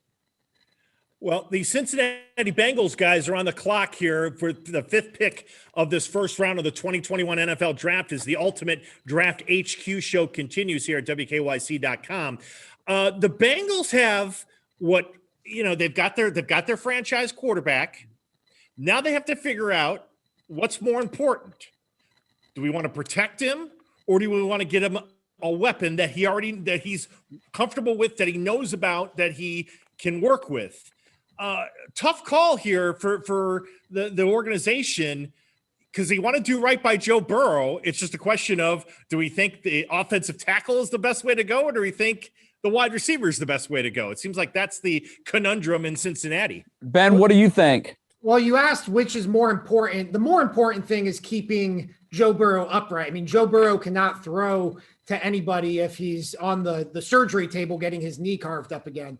However, this isn't the Bengals' only pick. So I think there's a lot of solid offensive tackle, offensive lineman type prospects who are going to fall into the second round. The chance to get Jamar Chase, who I think is far and away the best wide receiver in this year's draft, a guy who played with Joe Burrow at LSU, had a lot of success, caught 20 touchdowns. To me, that's too good to pass up on here at number 5. Their wide receivers are good. T. Higgins, I thought, was one of the best rookie wide receivers in the NFL. Tyler Boyd, one of the most consistent slot guys. You pair Jamar Chase on the other side. Now you have one of the best receiving cores in the NFL. And I still think they signed an offensive lineman, Riley Reif, from the Minnesota Vikings in free agency. I think if you can get Jamar Chase here, you can still use that second round pick on an offensive lineman. And this is a team that's picked Billy Price in the first round. They picked Jonah Williams from Alabama in the first round just a few years ago. They've invested in their offensive line. Some of these guys just haven't been healthy. Some of them haven't performed. I think you can still address the offensive line in the second and third round, maybe. But to get Jamar Chase here, just his experience with Joe Burrow, his history with Joe Burrow, I just think it's too good to pass up on. Because I just wonder if Penei Sewell is. I mean, I think he's obviously been an all Pac-12 guy 3 years in a row. Mario Cristobal is his coach, who was a great offensive line coach before he became a head coach for the Ducks. You know, I get it, but I'm with you. I don't know if this guy is Joe Thomas, that you plug him in at left tackle and you let him go for 10 years. And it just sounds like Chase is a wide receiver. Like, you know, he's the next generation of age after, you know, all the success Cincinnati had with AJ Green. He's kind of the next successor in that line. Yeah, I think there's too many things to ignore to not take Chase. And I'm sure that their future star quarterback, the guy that I thought had a great year last year before the injury, has whispered in their ear, I'd love to have a guy that I've worked with before. We have great chemistry. Let's make this happen. All of that being said, Ben, I want to go back to something you said. And I know that the experts, the consensus on this is clear that Chase is the overall number one. But I got to tell you, man, I watched Smith against Ohio State. There wasn't a defensive back on the field that could cover him. No one. And I know one of the things that comes up as a major concern is his size and perhaps his long-term durability. Man, I'm not worried about that. I'm really not. The guy, you can't get a clean hit on him. It was clear at halftime that Ohio State tried to do everything they could to bump him at the line, to double him, bracket him, do everything they could to shut him down. And he could have had 30 catches for 300 yards if they wanted to. Oh yeah. They couldn't guard him. This is a defensive backfield that's loaded with NFL caliber talent. This isn't doing it against, Vanderbilt or doing it against Ole Miss. He came on the biggest stage and did that against one of the best defensive secondaries in football, made them look like junior high players trying to cover an NFL guy. So I know that this pick makes sense, but I still think long-term, the guy that's going to have the better NFL career is going to be Smith. I'm excited about him. I think he's going to be phenomenal. Look, yeah, I joked with the Heisman voter. It was I couldn't not vote for him. I mean, there was no way. There were so many qualified people. It was. I remember I had many conversations with Ben before the vote, and I was like, "This is really hard," because you could have. I mean, Alabama alone had 3 skill players that were deserving, almost 4. But I thought that would split the vote, and that would keep any of them from winning it. Too, but I could not vote for Smith, Jay. He was too dominant, and that was before we saw him in the bowl game. I know, phenomenal, and his stock only went up after that. Right. But, here we are. A lot of people have him number 2. Some have him number 3, depending on who you're talking to and who you're looking at. I just think long-term, I don't know how there's a receiver in this class that's going to have a better NFL career. Now, obviously, it depends on where he goes. I'd be interested to see. I don't think he's going to be around after the top 10. I think Smith's going to be off the board. But wouldn't it be interesting to see what Cleveland does if by some miracle he's still hanging around at number 26 when they pick? Because I know we need defense, but wide receiver is also an area of interest for the Browns, and who knows? It'd be interesting to see what they do. Jamar Chase is the newest member of the Cincinnati Bengals. That pick just was made, and I wonder, just to build on that point, Jay, Ben, you and I were talking before the draft.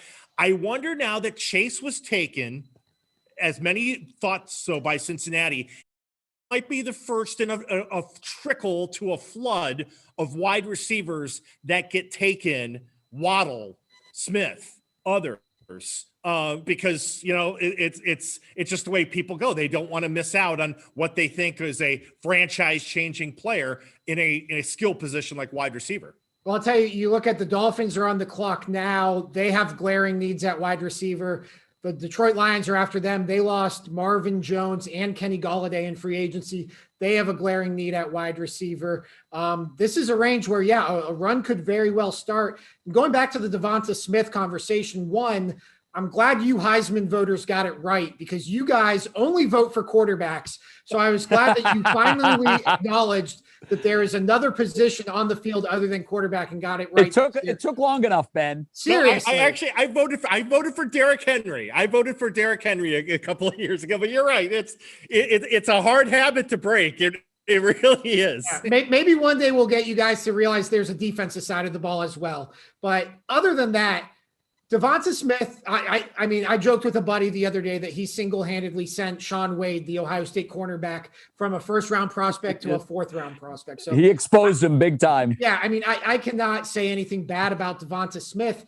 The one thing, though, I would say is Jalen Waddle, his Alabama teammate who was injured for most of the year, before he got injured, he was the guy who really Alabama was using that way, where they were force feeding him the ball. And I do wonder if Jalen Waddle stays healthy, if he's the Heisman Trophy winner, if he's the guy who is the clear-cut number 2 wide receiver in this draft. Now, I still think there's a pretty good chance that Waddle might be the guy who gets picked ahead of Smith, because even if we don't have those concerns about Devonta Smith's size, there are NFL teams that are inevitably going to have those questions. So I wouldn't be surprised to see Jalen Waddle get picked. I believe in my mock draft that I released today, I have the Miami Dolphins taking him here at number 6. So it's going to be really interesting, because to get back to your question, Dino, I do think we could start to see this run of the top tier receivers start to ramp up here. I think that's happening. And here's the thing with Jamar Chase. He's the first of a group of players that we'll be talking about throughout this first round that didn't play in 2020. So, and with COVID, Jay, I know you've talked to people around the NFL. This was the most difficult year. A lot of scouts and executives and people in front offices have had trying to evaluate players, because you haven't had the time with them. You haven't been able to get the medical reports, the dossiers on players. And in some cases, like Chase, you didn't get a year's worth of tape on him. Yeah, and that's a big concern for a lot of teams. And what they're in the process of doing a lot of things to begin with. Now they have to start trying to psychoanalyze the player. Why did this player sit out? Was this player, is that a character flaw? Is this the kind of guy that's going to tap out in the third quarter of a big game because he thinks he might be slightly injured? So all of that stuff starts to go through these scouts' minds, and they're doing background checks. They're obviously, the tape speaks for itself, but it's almost impossible to try to compare a player that sits out an entire season to guys that were on the field performing and doing their thing. Now, some talent is so obvious that it jumps off the screen, and you don't need to see the player anymore. You know that what they can do, that the physical attributes are there, that you know that the heart and the guts are there, and you just take it. You don't worry about it. But it's another thing that teams have to consider. It's another thing that's keeping scouts up at night, whether or not they should. And here's the other thing too. I've heard a couple of general managers talk about this, and it's very true. For players that opted out, if you do subscribe to the theory that your body has so many hits in it, it's like a guy like Grant Delpit for the Browns. Yeah. Terrible last year that he wasn't able to play, but now it's like the Browns get another early draft pick, right, to help them next year. And by the way, his body doesn't have 16 games worth of car crashes piled onto it. So, that could factor in too. Yeah, and practices and pads and two-a-days. Absolutely. And all that stuff. We are we just completed hour number 1 of the 2021 NFL Draft here in Cleveland. This is the Ultimate Draft HQ show, along with Jay Crawford and Ben Axelrod. I'm Dave DiNatale. Just kind of updating you on the picks here. The Dolphins are about to make their selection at number 6. Trevor Lawrence, quarterback from Clemson, your first overall pick to Jacksonville. Zach Wilson, another quarterback from BYU, heading to the New York Jets at number 2. Trey Lance, third quarterback in a row from North Dakota State. He's going to the 49ers. That was a trade via the Dolphins, via the Houston Texans. Tight end Kyle Pitts from Florida going to the Atlanta Falcons at 4. And just a few moments ago, Cincinnati Bengals getting Joe Burrow's favorite target from college with him. That's wide receiver Jamar Chase from LSU, as the Dolphins will make their pick here momentarily. And Ben, you think it's going to be somebody to help help Tua, a wide receiver, a skill player, to help that young Miami offense? I think so. They signed Will Fuller, the wide receiver from the Houston Texans, in free agency, and it is Jalen Waddle out of Alabama. So they do get a wide receiver. Now, I mean, I thought the Dolphins entered this offseason with arguably the worst wide receiving core in the NFL. Now, Fuller and Devontae Parker on the outside, you have Jalen Waddle in the slot. This is suddenly a very intriguing wide receiving group for Tua Tagovailoa. I'm not even going to try to say his last name now. Tua to play with. If Tua, Tua I thought was pretty underwhelming from what we saw at Alabama. I thought he was underwhelming in his rookie season with the Dolphins. Now you give him these weapons to play with. I think this Dolphins team that was kind of ascending at points last season, I think they enter now 2021 with a whole different set of expectations here. It's interesting. There are people within the organization in Miami that have serious questions about Tua as a long-term star at quarterback in the league. There are a lot of folks in the league that have serious question marks as to whether he'll ever become that guy. So I'm wondering almost if Miami isn't a team that, if we see some of these quarterbacks that we've talked about, Justin Fields, there is some talk that he could slip to late in the first round. What if he's still around when the Dolphins pick when they have their second selection? I don't know. Yeah, I don't know if they would be interested in him at 18 or not. But I think that Miami Dolphins are the one franchise that you really have to watch. I think they had a terrific year last year. I think they've got a great, exciting young coach that gets the NFL vibe, and I have the Miami Dolphins as a team that could really make some noise next season in the AFC. I think they're a very good club. And you mentioned, Ben, with their core of wide receivers now, you throw Waddle into that group.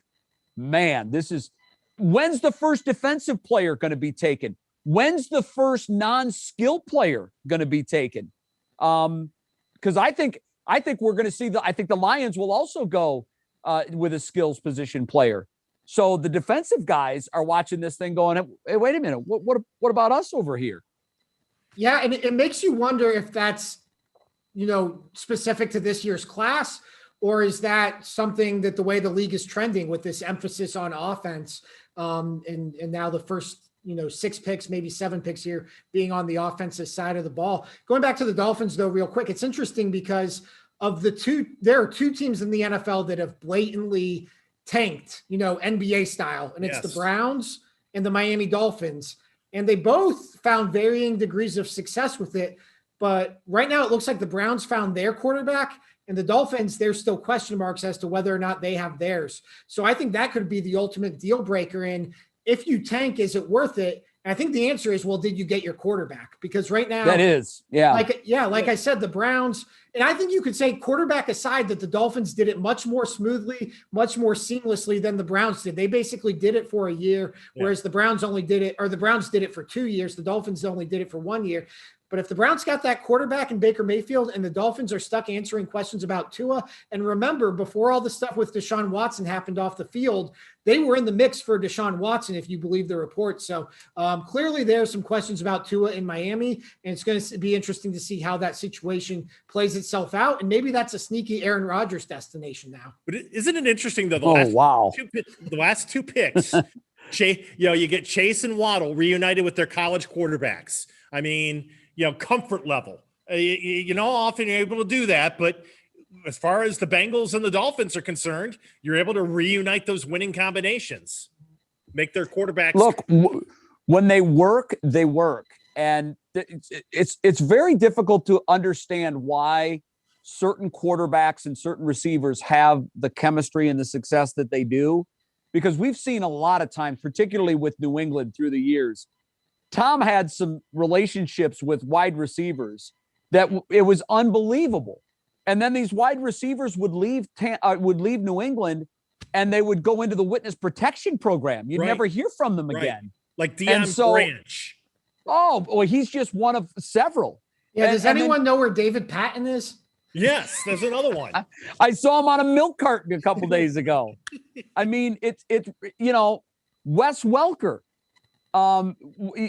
These are guys that, and obviously with Brady, I think Brady could have turned Dino into a Pro Bowl caliber receiver. I mean, he's that good. And so when the quarterback is that good, it's easy to build that relationship. But for whatever reason, guys kind of have their favorites that they like throwing to. And you don't question it. You just enjoy the success. You live off that matchup and you let it ride for as long as you can. And sometimes it carries over from combos in college to combos in the NFL. Jim Donovan is back with us from the NFL Draft Experience. 1 through 6, Jimmy, any surprises so far? Here's the way things have kind of played themselves out. Yeah, I think so, Dino. I think the 49ers pick, I think Trey Lance going in that spot. I mean, that was the spot everybody, I mean, a lot of people were saying the draft was going to begin at pick number 3, and I think they're right, because I think a lot of people thought that there might be a lot of movement within the 49ers organization, that they might be going for a guy like Mac Jones from Alabama, bring him in, and then possibly trade Jimmy Garoppolo. But with Trey Lance coming in now, and so little experience, really, even at the college level, coming out of North Dakota State, he really didn't play a lot and played one game this past year. He's got tremendous upside, but I don't know if I don't think he's ready right away to go in and play. That would tell me that Garoppolo would have to stay, because San Francisco is still, if healthy, and they were ravaged by injuries last year, they're a team that, they're 5 minutes away from winning the Super Bowl a couple of years ago and had a 10-point lead in the fourth quarter. They think that they can win right away. And Kyle Shanahan, he believes he's got it all put in place. So that was an interesting pick. And then I have to tell you, the Bengals never let me down at number 5. They really don't. I watched that kid, Joe Burrow, take a beating last year. And, Jay and everybody there, you remember the beating Tim Couch took in his rookie year. And Joe Burrow was pretty close to taking that kind of a beating this past year, which would have told me that you have to get him some help along that offensive line. I mean, their offensive line was just putrid. I mean, they really have had some misses there. And yesterday they declined the 5th-year option on the former Buckeye Billy Price. So I thought that set them up to get some help for Burrow on the offensive line. Now, it's a very glitzy pick with Jamar Chase. So now you put Chase, T. Higgins, Tyler Boyd, and that's a lot to defend in the passing game if he's got time to throw. And that's been the problem, the offensive line. That pick really surprised me. By the way, Penei Sewell, who we thought the Bengals might be considering, he is gone now to the Detroit Lions at number 7. Gentlemen, are you ready to play a little fact or fiction? We've got 3 questions I want to pose to the 3 of you, and we will begin with number 1. Our first question, fact or fiction, and Jimmy, you kind of already answered it, but I'll let you do it again here. The biggest area of need for the Browns in this draft is defensive line. I'm going to say fiction. I believe it's cornerback. I really do. I'm a little worried about them at corner. I think they're thin there. You got to remember they're going to have Andrew Billings, who opted out last year. He's going to come in this year. They have Jordan Elliott. They signed Malik Jackson. I'm worried about the cornerback spot. What about you, Jay? Yeah, I'm with Jimmy. Absolute fiction. When you have Myles Garrett as part of your position group, that can never be your biggest area of need. Now, I know they need guys to pair with him, but I think they've done that in the short term. Clowney is here. I think you start to think about that position. If Clowney is a one and done here, and that may likely end up what happens, then maybe you address that in next year's draft. But if someone gets a fever in the cornerback room, you're done. You need more depth at that position, particularly when you've got guys like Greedy that has had hard time staying on the field. And as much as we love him, the best part, the most important part of ability is availability. Yeah. And if you're not out there, you can't help your team. So absolutely the biggest area of need is cornerback. Mr. Axelrod. Yeah, if not for the Jadeveon Clowney signing, I'd say this was fact. But because they signed Clowney, I think this is fiction. I agree. It's cornerback. You just look at the makeup of this roster, that stands out as the glaring hole, not only because, right now you don't know what you're getting in Greedy Williams, but because there have been availability concerns about Denzel Ward as well. So I don't know if that will be the first round pick, because I do think the Browns have the luxury of kind of drafting how the board falls to them, whether that is a defensive lineman or a wide receiver or a cornerback. But I do think if in a perfect world, the Browns would be picking a cornerback here to start opposite Denzel Ward in the first round. That will take us to question number 2. Start with Mr. Axelrod.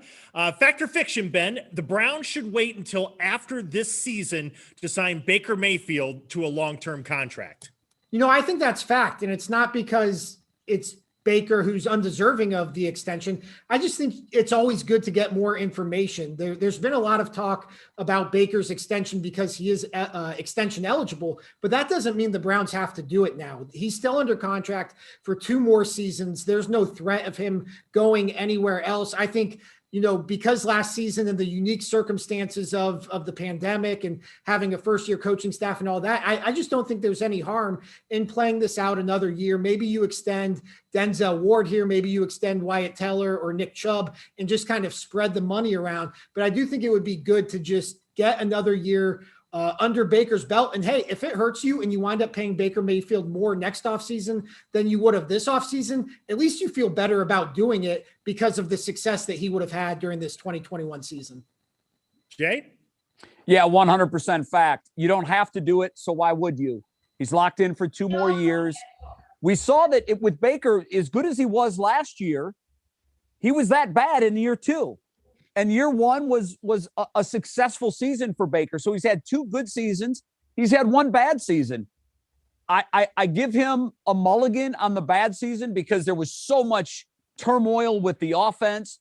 I want to see what he can do with 2 years in a row having the same head coach and the same coordinator. And there's no risk. You hope you have to pay him max money. That's the hope. Because if you do, that means he's taking the Browns back to the playoffs. Wait as long as you can and then lock them up long term. Jimmy, is there urgency, fact or fiction? I mean, the Browns need to get this done now, or can they wait? Well, Ben and Jay are right. I mean, there's no rush contractually. I mean, you have time on paper there. I mean, and they've given him the 5th year. But I'm going to come at it from a different angle because there are 2 other guys in his class that are going to get big deals. So Lamar Jackson's going to get a big deal in Baltimore. Josh Allen's going to get a big deal in Buffalo. And then you have Baker. I am kind of on the belief that why not sign him first? I think they have their information on him, but I hear you guys. I mean, I do understand, you like to see him in another year with Kevin and with Alex Van Pelt and see how he operates.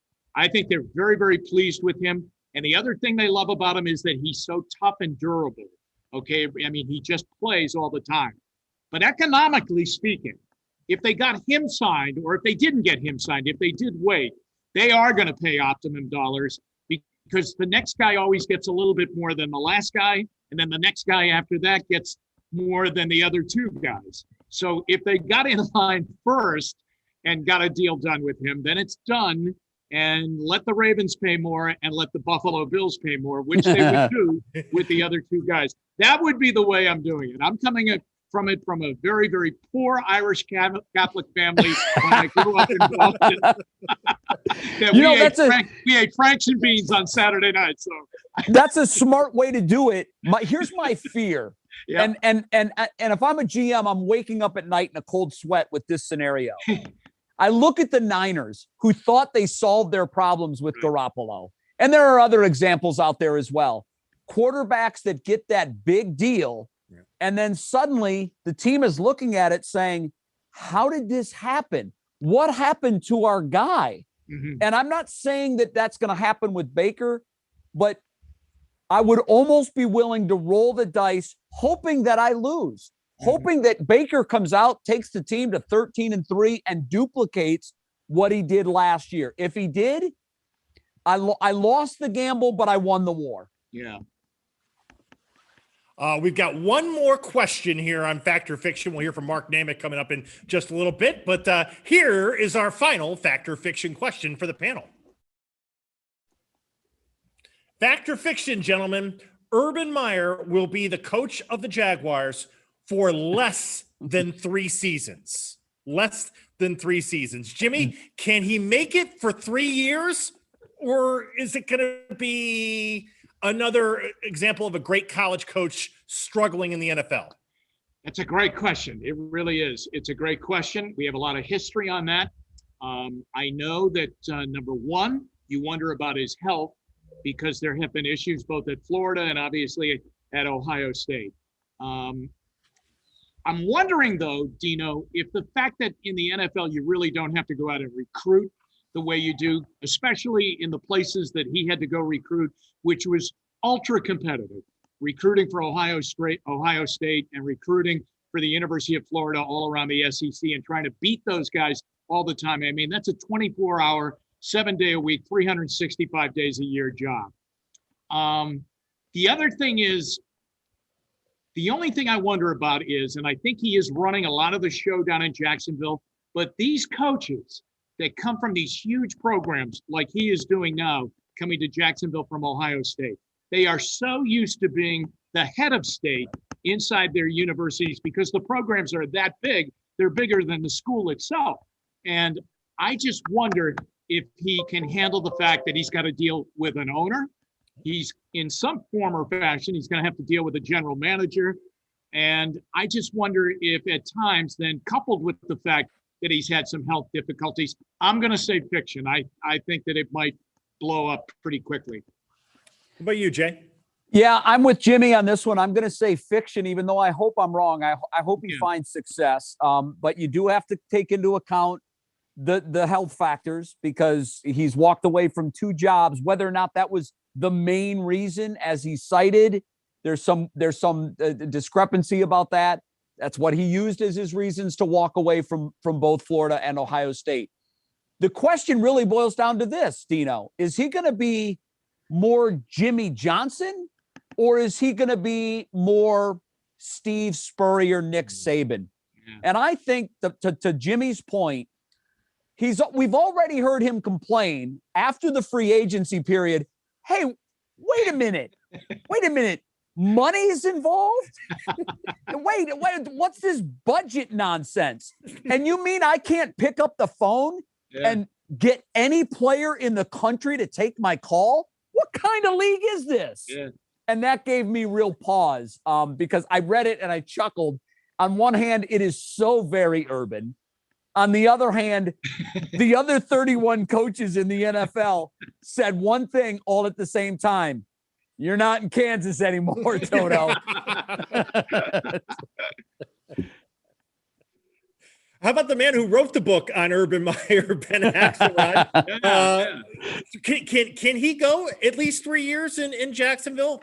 In his case, as Jay said, we hope more, but can he make it through the NFL waters? I mean, he can, but I don't think he will. I think on top of what Jay said, which I think is the most concerning thing about this whole thing, is just there's real concerns about Urban Meyer's ability to adapt to the NFL. And one of the biggest parts of that is Urban Meyer does not handle losing well. And you lose in the NFL. The good teams lose and the bad teams lose. I mean, the best teams, you can pencil them in for 4 to 5 losses a year. So Urban Meyer lost 9 games in 7 seasons at Ohio State. He's probably going to lose 9 games in his first season with the Jacksonville Jaguars. So I just, and on top of that, he has alternatives. He could go back to the college level. He can retire and run restaurants in Columbus. He can do whatever he wants.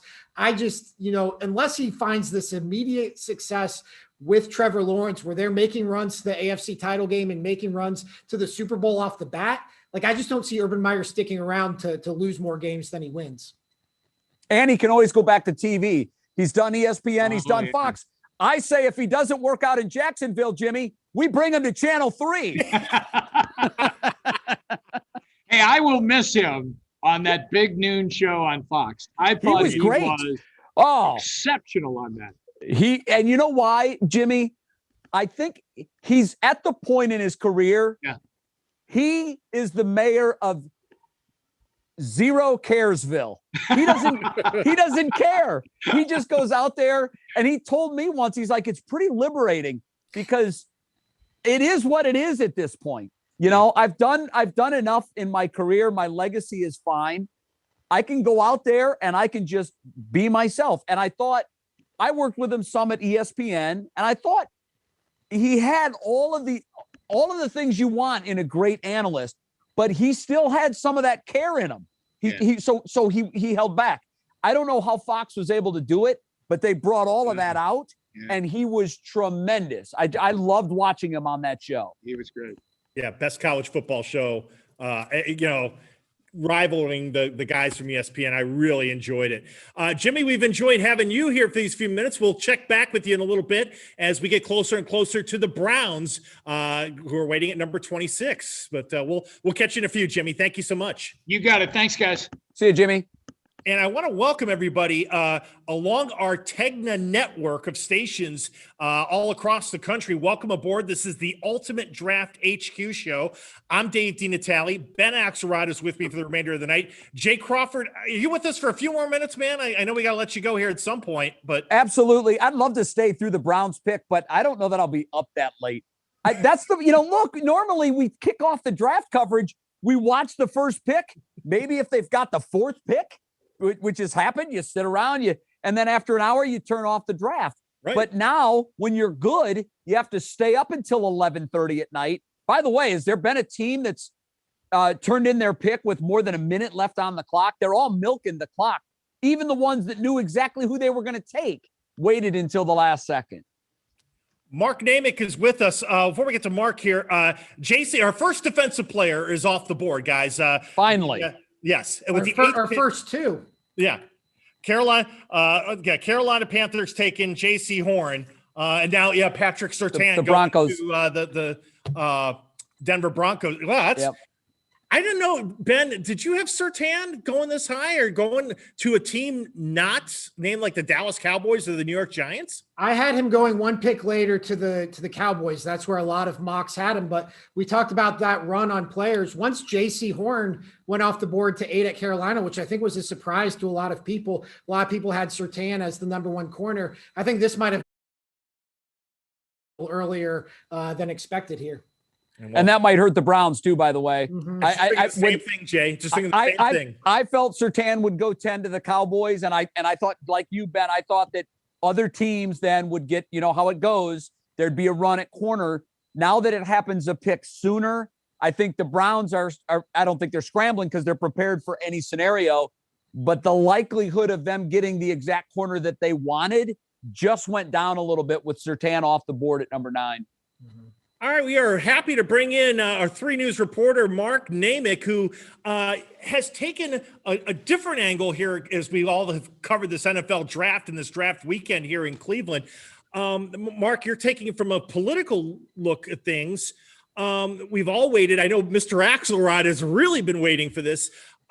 Sports betting in Ohio, and how close are the lawmakers in Columbus ready to make this happen? What's your sense as we look into where we go from the draft to the political angle and how this might play out? Yeah, first of all, I dropped in earlier. Sorry about that, guys. I just like hearing you guys in person, up close. It's way better than print, so I appreciate everybody tuning in tonight. But Dave, listen, the big news story in sports, of course, is the draft, but there is another one here in Ohio, and that has been months worth of testimony coming from everyone from the Cavs CEO to some of the biggest gaming companies in the country, giving testimony to state lawmakers about how Ohio should craft a law that will allow wagering on Cavs, Indians, and all things sports. And you can, even place a bet on how fast a hockey puck's going to move during a game. Ohio is getting close. Most observers that are inside the State House expect Ohio to pass a bill this summer, possibly in the budget bill. It's just a matter of, like sports itself, it's a game of influence on how to craft it between perennial powerhouses like the casino and big gaming companies and smaller bars and taverns, which want a small piece of this. But right now, as it stands, casinos are saying we're best suited. We're heavily regulated, and we already, and here's the key, already have partnerships with Barstool Sports and other gaming, because all of the gaming is going to happen on the phone. So they want to have that partnership and get a cut of the action. Bars and taverns, as you know, they make a decent amount of money off of the lottery kiosks known as Keno. And they think some bets should be allowed to be placed through a similar kiosk. And that's a battle going on. Let's remember that in 2018, the U.S. Supreme Court, made a decision that allows all states to have betting now. And since then, we are now at 20 states nationwide that either have live legal betting right now or things in the works. So it's a $1 billion to $13 billion industry, depending on which numbers you follow. But Ohio definitely wants a piece of the action because it's tax dollars that are leaving right now. Pennsylvania, West Virginia, Indiana, and Michigan all have legal sports betting. Ohio does not. What does that mean? So it's a real game going on right now, and I expect in the next 2 months we will have a bill ready to go before lawmakers. Mark, what took so long with this? Because you mentioned it was all the way back in 2018 that the national ban got struck down. Since then, I mean, every bordering state in Ohio, every bordering state to Ohio, other than Kentucky, has legal sports gambling. You can drive to Pennsylvania, drive to Michigan, drive to Indiana, place a bet. Like, why is Ohio so behind the 8 ball on this when you see these revenue numbers coming in every month? And this seems like a no-brainer. It's going to be legal nationwide at some point. Well, many will argue Ohio is behind the 8 ball on a lot of issues. Even looking at the casino gambling that came here. Conservative state, they've never been behind it. They're only embracing it because others are taking it. Right now, we have the Ohio Lottery. As you know, that's money that gets directly funneled into education. So that itself is competing a bit. That is one reason. The other is it is a bit complicated. And, right now there is a monopoly written into the Ohio Constitution that allows only 4 casinos and another 7 racinos to have gambling, and those casinos control table games and the real slot machines. They're powerful. There's only a couple of gaming interests left, and Ohio is trying to sort its way out between the lottery and what to do with these gaming interests. Hey, Mark, do you know, I'm sorry, Ben, do you know what kind of dollars we're talking about? What would Ohio see? What's the estimate that it would see from tax revenue generated off legalized sports betting? They don't have a hard figure. The numbers are all over the map, but they expect it to be generate in the hundreds of millions, eventually. But I want to add this caution. All the predictions about casino revenues in Ohio, were slow, came up short. Even the investments that they said they would be putting in to the state in terms of development. Well, the difference here, though, isn't the difference here like ease of entry? The point of entry here is you talked about it. The casinos, you've got to physically go to the casino. And even in the case of Jags downtown, there's safety concerns. It's just more of an event. Sports betting, you have your phone. You can sit down and watch an Indians game. And right before the game starts, you can place your wager. Right there. It's very easy in terms of point of entry. Yeah, and that's why Penn National Gaming, which does control a casino and some other assets in Ohio, has invested, as you know, in Barstool Sports in like a $500 million deal. And they claim, they're only going to get about 5% of in-person sports betting. I just watched the testimony from earlier in February, but they still believe, they can have these partnerships and it still draws more people in. They all get a piece of the action when it's done through the phone because you're going to have to log in. You're going to be tracked. And, they wanted to get a part of that early. They saw it coming.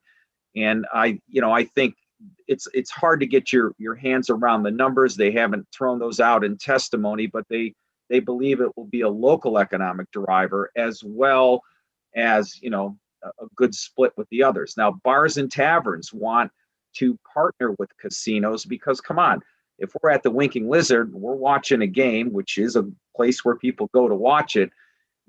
Sports betting happens in the last 5 minutes before the game starts. They get going. You can't run up to a kiosk and wait in line.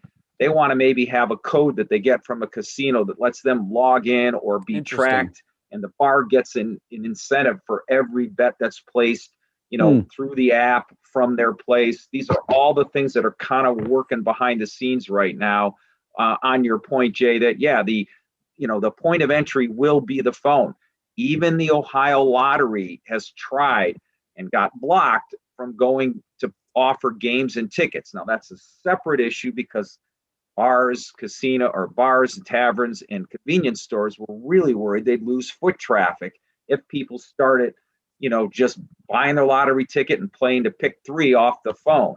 But also offering lottery games on the phone could open the door for sports gaming and betting to happen to the lottery. That's the second battle going on, is who should be in control. The Ohio Casino Commission, which oversees that gaming, or the Ohio Lottery. So there's a lot. And this is happening in states, all over the country. They're battling with the same issues. But with more than 20 states already in play, Ohio is most likely to get this bill through by this summer. Mark, we appreciate you coming down and spending some time with us on this topic. We'll look forward to seeing more of your reporting about it here as we go on here, this sports betting, not just in Ohio, but in America as well. We appreciate your time, my man. Good to see you. Thanks, you, Mark. See you guys. Mark Namick, 3 News reporter, is kind of talking to us about sports gambling, which is kind of an important aspect. A side note in the NFL, we had a trade, guys, as we were talking to Mark, as we reached the 10th overall pick. The Philadelphia Eagles made a deal within the division with the Dallas Cowboys to jump up, and they're taking a wide receiver. Heisman Trophy winner Devonta Smith is headed to Philadelphia. Yeah, that's a great pick for Philadelphia. I you guys know how I feel about Devonta Smith. I think he's going to change lives. And it's interesting to me that they made the trade within the division. You typically don't see that, but both teams must have felt like it was in their benefit to do it. So it's done.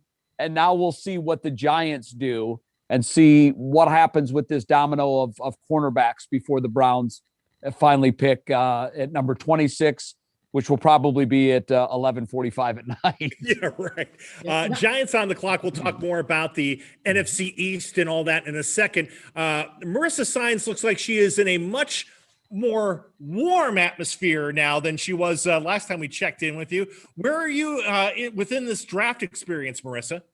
Hey, so it's a little bit warmer in here, that's for sure. This is the locker room. So it's really cool because, they've got lockers made up from every team. And, if we're going to do it in the true spirit, I'll show you the Browns locker room, or locker, I guess, over here. It's been quite the popular spot throughout as people walk through throughout the experience. So you've got the Baker Mayfield locker there, and, all those true Cleveland Browns fans have been stopping to say hello. And this is kind of the backwards version, but you've got all of the helmets here too from all the teams. So this is a good, fun spot. It's kind of the first stop.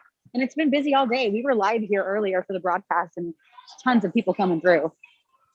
Marissa, when you were over by the Browns locker, a Browns helmet caught my attention. It looked like one maybe covered in crystals or diamonds.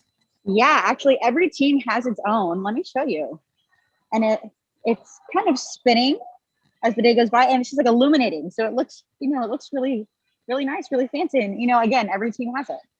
I've got a couple of Mother's Day gifts to buy. Guys, I'll be right back. Yeah, I was gonna ask Marissa if you could just bring that back to Channel 3 for me. I need that on my desk. The next time I come on here, I'll make sure I have it on. How about that? Very nice. Nobody will know. That'll look It'll good. be fine. Very subtle, you know? That's right. Whenever they announce the pick, I'll just go crazy, run out with the crystal helmet on my head. Love it. What's been, as you've kind of walked around here tonight, what's been, as far as talking to fans and mingling with fans, what's kind of stood out to you the most as you've kind of mingled around and talked with them in this great draft atmosphere? Sure, yeah. I think just kind of as I touched on before, people are just saying, man, it really feels like football. And one thing that has really caught my eye, which here's an example right here, there's kids everywhere. And it's really exciting because some of these kids are really young. And we actually just spoke with a father whose son was 2.5 years old. And I asked him, I said, has your son ever been to a football game? And he goes, no, we've only been able to watch it on TV. And he was really too young before. So he said, having the opportunity to bring him to the draft, it's just remarkable. And he goes, getting to share this experience with my son, who's the cutest thing you'll probably ever see. You'll see him on the 11 p.m. newscast tonight. It was just getting to see that moment was nice. And I met several families who were having that same experience. And Marissa, are you seeing a lot of families, a lot of fans from out of town here? Oh yeah. We spoke to a group of fans who it was his birthday. They're from Maryland. We met some people from Columbus, Cincinnati, a little more regional, but then people from Massachusetts. And I know that our Brandon Simmons also spoke to people from the West Coast, from the Southwest. So yeah, I mean, and there's some people who are wearing, other teams, like sporting other gear.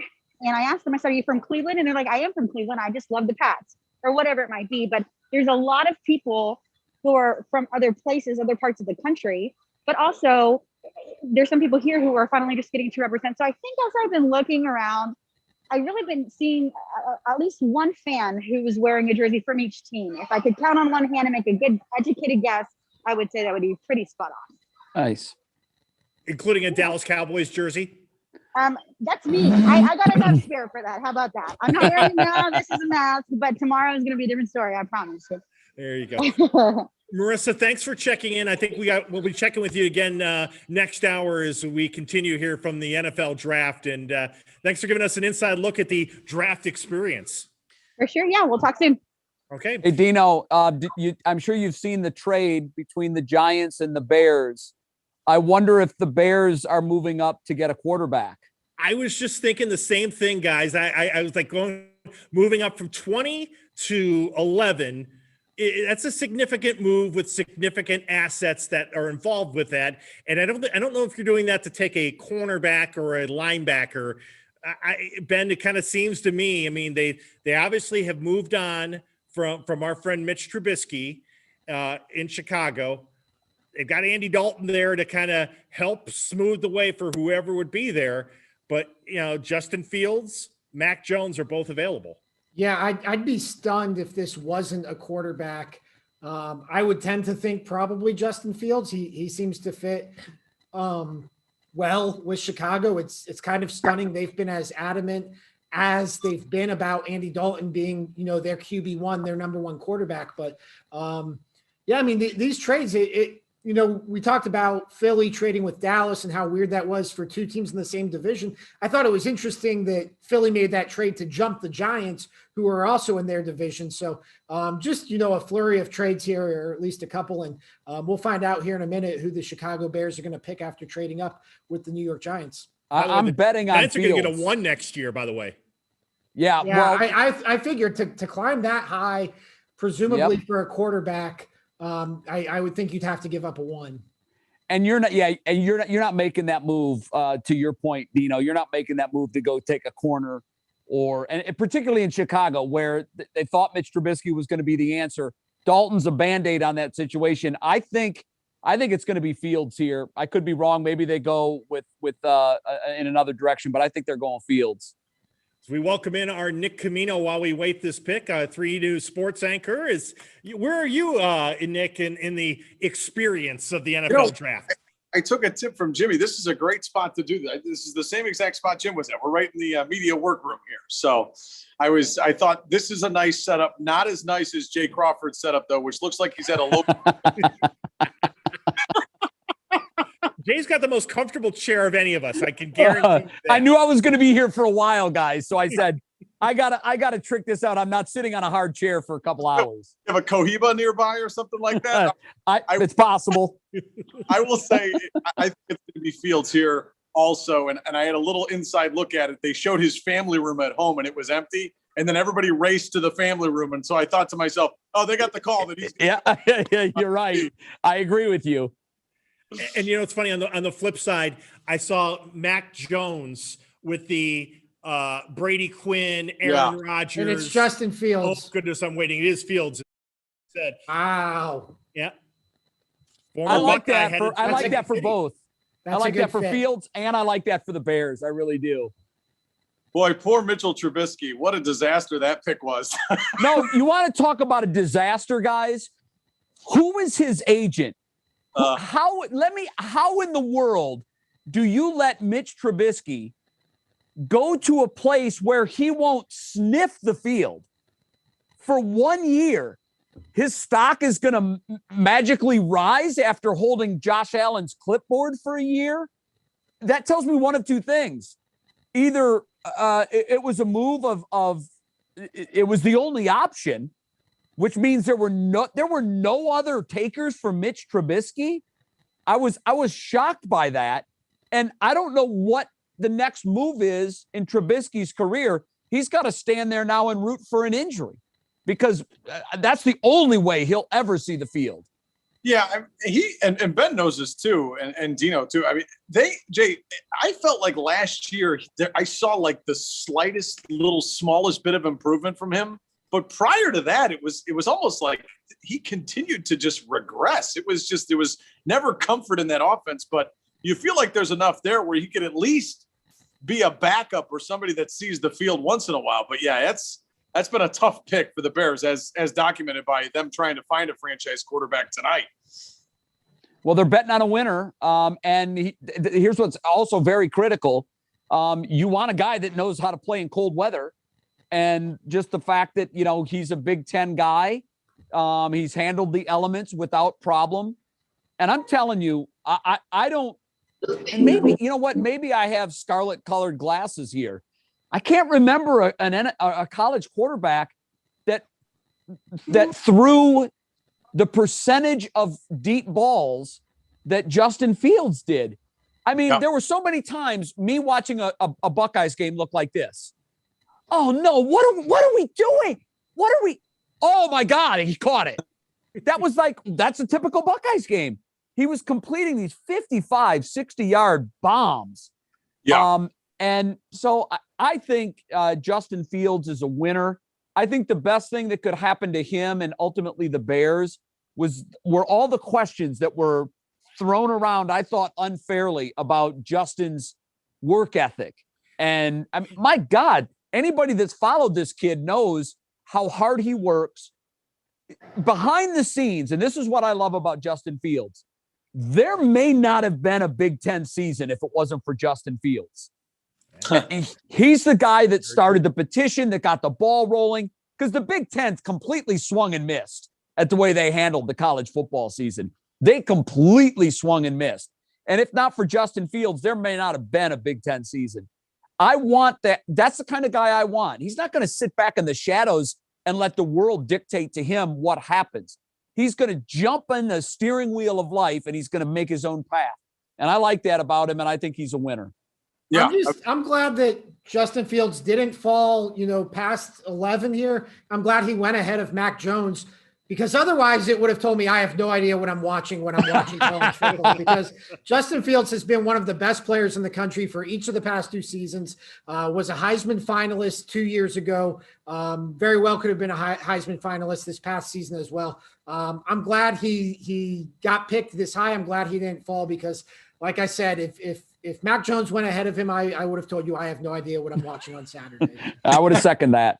I was going to say, yeah, sometimes we see these guys make these plays and you think they're tremendous players, and then they fall in the NFL draft. It's like, well, wait a minute, what was I watching? I'm with you, Ben. I mean, he's, as Jay said too, he's a proven winner. He's a leader. And the thing I think that kind of is a misconception about him is that he's this totally, dual threat quarterback. Yes, we know he can move outside the pocket and run if he has to. But I think the amazing thing with him over the last couple of years is that he can truly be a pocket passer that can go out on a bootleg if he has to. Yeah, he can move, which is fine. But he's not just a dead runner. I mean, this is someone that can read a defense and throw the football too.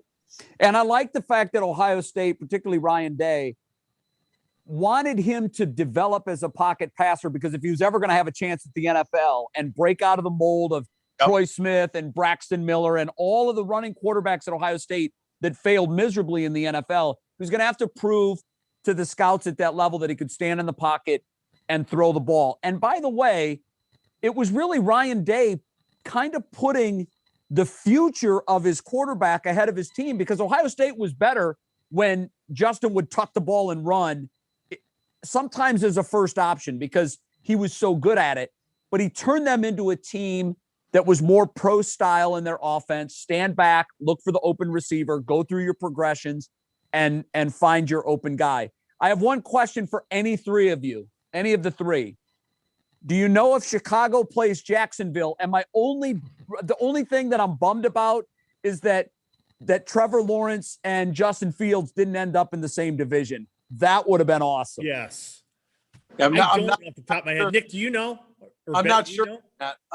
Well, maybe while someone's checking, I know it's funny, Jay. I've talked with Ben about this before, I believe, and Dino, I know you know this as well. It's crazy that a program like Ohio State has never had a unbelievable NFL quarterback. I mean, who are we going to? Is it Art Schleicher, Tomczak? Mike Tomczak. Yeah, no, but I mean, Tomczak had very limited success. Art shot himself in the foot with his sports betting and all of his personal off the field problems. But guys, you're right, Nick. This is a program that is blue blood of blue bloods, top 3 or 4 in the history of the sport, and the game's most important position. They've produced exactly that many NFL stars in my lifetime. It's unbelievable. But you know what, Nick? That I think they're a victim of their own success. It goes to show you how much better at every other position they are. That they could take anybody practically and put them in with those blue chip linemen and those unbelievable Mercedes-Benz running backs and wide receivers. And it almost didn't matter who the quarterback was. I mean, whether it was Bobby Hoying or, they won a championship with Craig Krenzel, for crying out loud. Right. That might be one of the most mind-boggling stats of all time. And Cardale Jones was a third stringer that helped them win 3 amazing games. Micah Parsons, the linebacker from Penn State, is now a member of the Dallas Cowboys. Cowboys moving down from 10 to 12, and they pick up a 3rd rounder, I think next year, for moving down. But Parsons, another long line of Penn Staters, from linebacker U, that seems like he'll be a good fit for Dallas.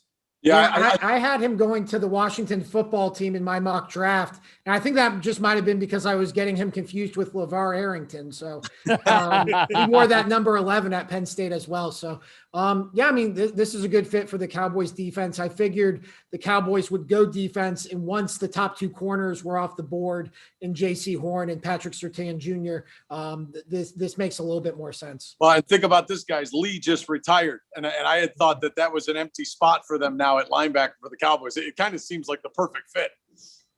I agree. I think it's a great fit. I knew he was never going to be around at 26. I had thought that perhaps if the Browns were in love with him enough that they might use some of that draft currency to move up to try to get him. That didn't happen. I wonder how far he would have had to have slipped before they started thinking that way. Yeah. If he was, for instance, if he was still available at 16, now do you pull the trigger because you didn't think he'd fall that low? Now that's one of the scenarios that the Browns probably went through in their pre-draft exercises that they can scratch off of the possibilities, because I think it's a good fit for him, and I think it's a great fit for the Cowboys. Well, and to your point about the Browns, Jay, and all 3 of you guys know this. In my eyes, they desperately need a linebacker. I mean, they need a playmaker on that side of the football. We feel like the D-line's pretty defensive backfield could probably use another piece, but linebacker. I mean, they need that impact game changer. I don't feel they have it yet. No, Mac Wilson didn't turn into that guy, and I mean, he may, I don't know, but there's times I watch him play, and I'm like, how was he so highly thought of coming out of school? But you know, it is what it is, and they clearly need a guy that can. They need. So if you look at great teams, they usually have a Hall of Fame caliber, and I'm talking about Super Bowl teams. They usually have a Hall of Fame caliber guy in each player group. Yeah. And I think they've got that Hall of Fame caliber guy in Myles Garrett up front. I think Denzel Ward long-term could be, but like Mac Wilson, or, you know, he's not a Hall of Fame caliber guy. They need that superstar to plug into the middle of their defense that will automatically make the guys playing along him look better. So I hope he's in this draft, because I do think that's what they're fishing for. All right. Well, let's see here. Nick Camino, I think we're checking back with you maybe one more time as we can continue this draft show. And Jay, I think we get to send you to bed, man. You've had a long night, my friend. It's past my bedtime. What's that, Nick? I said, go have a cigar for me in that cigar bar down there. I most certainly will. I got to tell you, I've had the best seat in the house. You know, I'm not sitting on a hard chair. I've got the draft on a monitor that I'm staring at, and the company's been good here. Guys, thanks for having me, and let's hope the Browns get this one right. Absolutely. Jay, thank you so much. Jay Crawford, you see him Monday through Friday, 5 o'clock on What's New with Betsy Kling, and he was kind enough to spend 2.5 hours with us, Ben. So we were very, very fortunate to have him. We will continue our coverage about 20 minutes or so more here. And then we'll obviously, as we get with the Browns, we'll have some content for the Browns as we make our way through the night here. But you know, it's interesting. The last couple of picks, we've gotten some defense, and we've gotten some trades, and we've gotten another quarterback off the board. I just wonder when Mac Jones is going to get his name called now. Yeah, I mean, this was the thing is, you know, there were 4 quarterbacks thought to be, or 5 quarterbacks when you look at Trevor Lawrence, Zach Wilson, Trey Lance, Justin Fields, and Mac Jones, who were considered, you know, first-round picks. But once Denver yesterday traded for Teddy Bridgewater, like there was a missing chair. It seemed like these 5 guys were going to be playing musical chairs, and we knew 2 of them, Trevor Lawrence and Zach Wilson, we knew where they were going to be landing. But really, you know, with Lance going to the 49ers, that moved Mac Jones into flux. Now with the Bears trading up for Justin Fields, that takes him off the board. You know, a lot of people early on in this draft process were mocking Mac Jones to the Patriots. The Patriots are only 2 picks away. I don't think the Chargers or the Vikings are going to be in the market for a quarterback, although there's always the potential for a trade up. So if Mac Jones falls to 15 here, do the Patriots get their quarterback in Mac Jones? And if he doesn't, where does he go? Does he keep falling? Does another team trade up for him? This is really kind of getting into an interesting position. We were talking earlier about Aaron Rodgers in 2005, falling down the draft and those cameras being on him in the war room or the green room. Mac Jones is here in Cleveland. He is in that green room there in Cleveland, and I've already seen some shots of him looking none too pleased with the way the night has gone. You know, you mentioned Denver, and I know we have some of our friends from watching from KUSA out in Denver, one of our Tegna sister stations. What did you make of their situation going out and getting Teddy Bridgewater, knowing you had the young quarterback in lock already there, but there was still conversation about maybe getting a quarterback this year. They ended up not doing that, but I just wonder about their situation at quarterback. Yeah, you know, to take everybody behind the curtain a little bit, you and I were texting back and forth, and I was coming up with this cheat sheet for this show where I was going through every team's roster and listing their needs. And surprisingly, when I got to Denver, who was picking 9th, they had so few needs. Like, they have wide receiver figured out. They have most of their defense figured out. They have their offensive line figured out. They just need that quarterback. That quarterback position is what's holding them back. Bridgewater, I think, is a lot safer player than Drew Lock. I don't think you could go into the season with Drew Lock and expect to be making the playoffs or making a run. Bridgewater's safer. I don't think the upside is necessarily there with him. I didn't think, if Trey Lance fell to them, I didn't think that was out of the question. If they liked Justin Fields, I didn't think that was out of the question. So, Teddy Bridgewater, for no pun intended, I think can be that bridge quarterback for them. But I do think they still need a long-term answer there for what they're going to do at the position. Well, we don't have to worry about long-term answers when it comes to Will Uick. He's been patrolling the draft area, the NFL draft experience, and around First Energy Stadium in the Science Center. And as we bring Will Uick back, where are you right now, Will? Yeah, right outside the Science Center is the media workroom. I'm in there kind of going through a lot of video that we've gotten throughout the day for the 11 o'clock news and tomorrow's morning show to help bring people into where we're at. But you can kind of see behind me here, this is that vendor area we talked about all day, where there's about a dozen local restaurants serving Cleveland fare for the people that make the trek from Virginia or Massachusetts or Seattle, or even just a Clevelander that wants to come down and check it out and get a one-stop shop for a lot of different Cleveland favorite restaurants. But I can tell you, you could hear the fans out there screaming at different picks, and some of the images that I'm seeing here as we go down and get some shots, I don't know what the expectation was crowd-wise, but guys, this is a concert out here. There's a lot of people here for this draft, and I don't think the rain or COVID kept too many people away today. And Will, we can't really see with some of the lighting behind you, but is there a lot of foot traffic out there in the restaurants? Yeah, I don't know if my phone's going to do it justice. It's really been hit and miss. I think a lot of people hit it right before, dinner time came. The rain was subsiding. It was right before the draft. That was when it was at most popular. But there are a lot of people that have the fan experience tickets, which doesn't get you into the theater to see this draft, but they can see the picks being made on the Jumbotrons and the mobile screens, and they can do all the activities that we've been talking about, the 40-yard dash, the vertical jump, kicking field goals, throwing footballs, taking pictures, going over to the locker room area. And I think those are the ones that are trickling in here to gobble up some of the last-minute stuff before these guys close down for the night. You've been out there a lot, in this, as we've gotten ready here for the draft, and the amount of work that had to be done in a short amount of time to get the theater ready and to get all these activities ready. Pretty outstanding work by the NFL, City of Cleveland, the Browns, and of course the Greater Cleveland Sports Commission. It's pretty impressive. Dave, they had to take down a couple of warehouses, to make room for that draft stage. So you're absolutely right. They had to put all this together. And the interesting thing is, anytime you talk to anybody during the preps leading up to it, it was a flyby to the seat of your pants because you didn't know where we were going to be in the COVID state. So how many people were we building this for? So they really had to have a plan A and a plan B and a plan C and a plan D and all down the line based on what the restrictions were in Ohio and the CDC guidelines and across the country. So they really had to do their due diligence and being able to pivot to make sure that they could have it set for the amount of people they were expecting. All right, Will.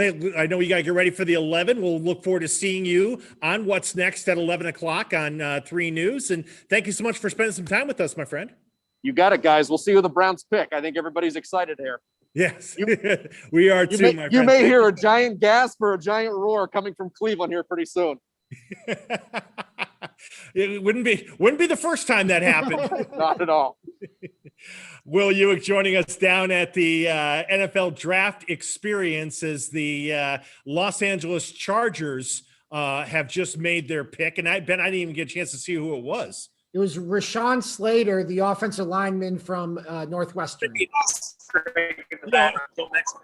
And it's funny, we there's another Northwestern Wildcat that I know on your final mock draft you've had the Browns looking at, and Greg Newsome. Yeah, it's pretty crazy. I think we're going to see maybe more Wildcats here picked in the first round than we see Buckeyes, which you don't typically see out of a college football season. But Greg Newsome, good cornerback from Northwestern, really strong 2020 season, big corner. I think he would pair nicely opposite Denzel Ward. So we'll see if he gets there. This early run on defensive players might throw a wrench into those plans.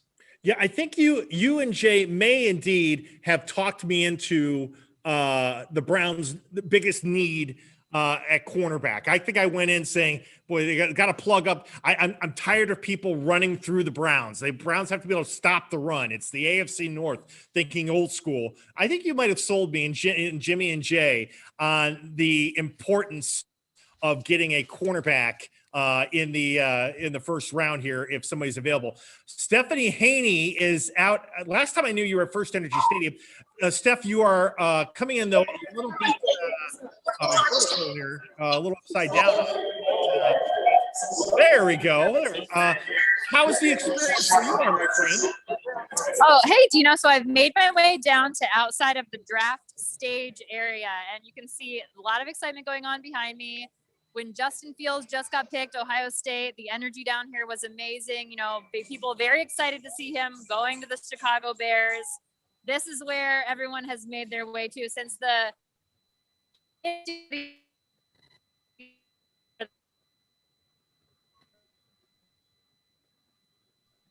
Lost you there for a second. Stephanie Haney is out at the NFL Draft Experience.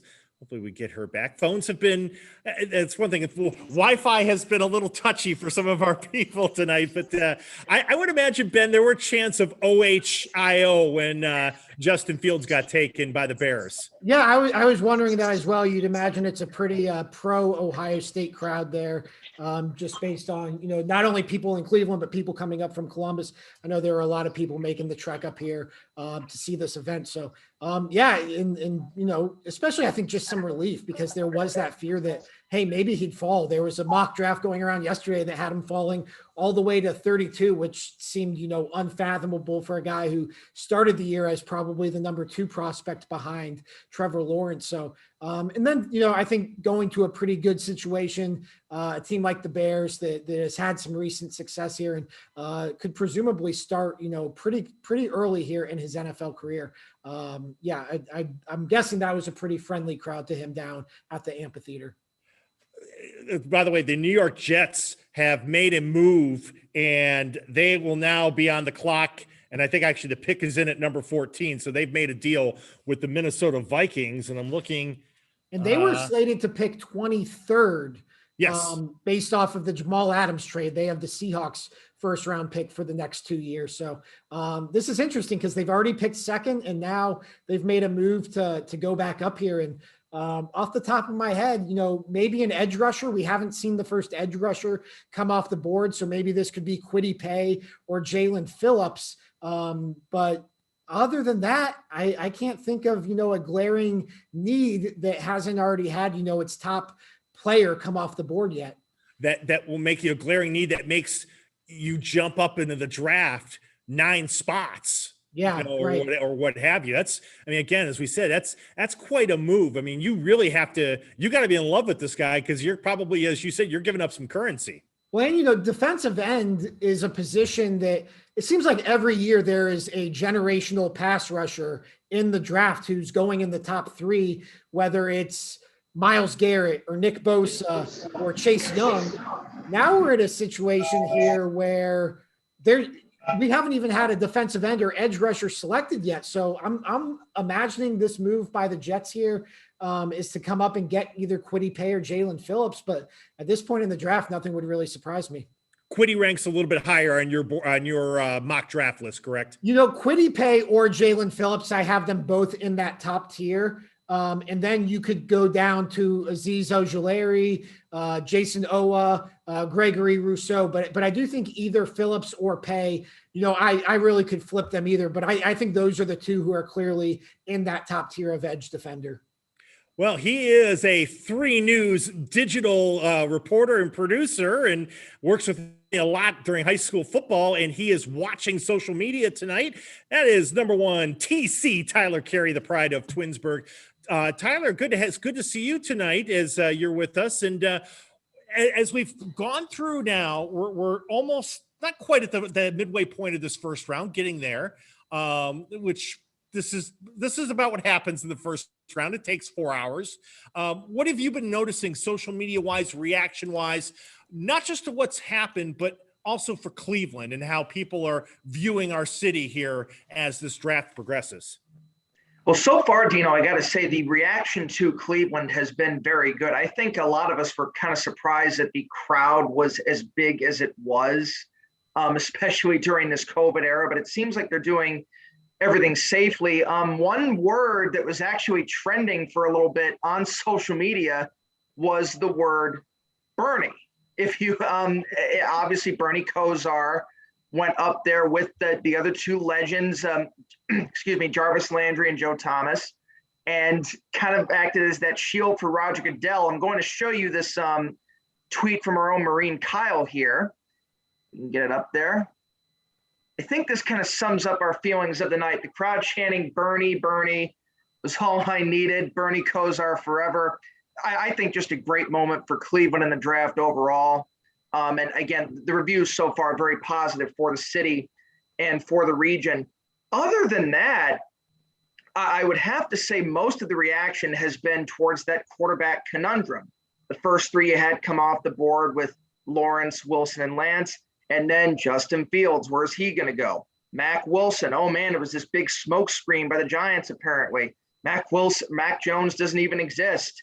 And then of course, the Bears trading up to get Jones. I think you said it, really good reviews on both ends for that trade. People love that the Bears traded up to get who they feel is their quarterback, and they love that the Giants picked up an extra first-round pick in the process. So there's still a lot of night left. That's what scares me, is that we've gotten all this reaction so far, and what more are we going to get with, 18 picks left in this draft? Tyler, what about the reception that Cleveland's gotten here? Very good. As I've said, very good. People love the atmosphere. They love the job. They seem to think that the city's put on a very good show. I think you said it earlier. A lot of people are just happy to have fans back, wherever it may be. Of course, last year it was going to be in Vegas.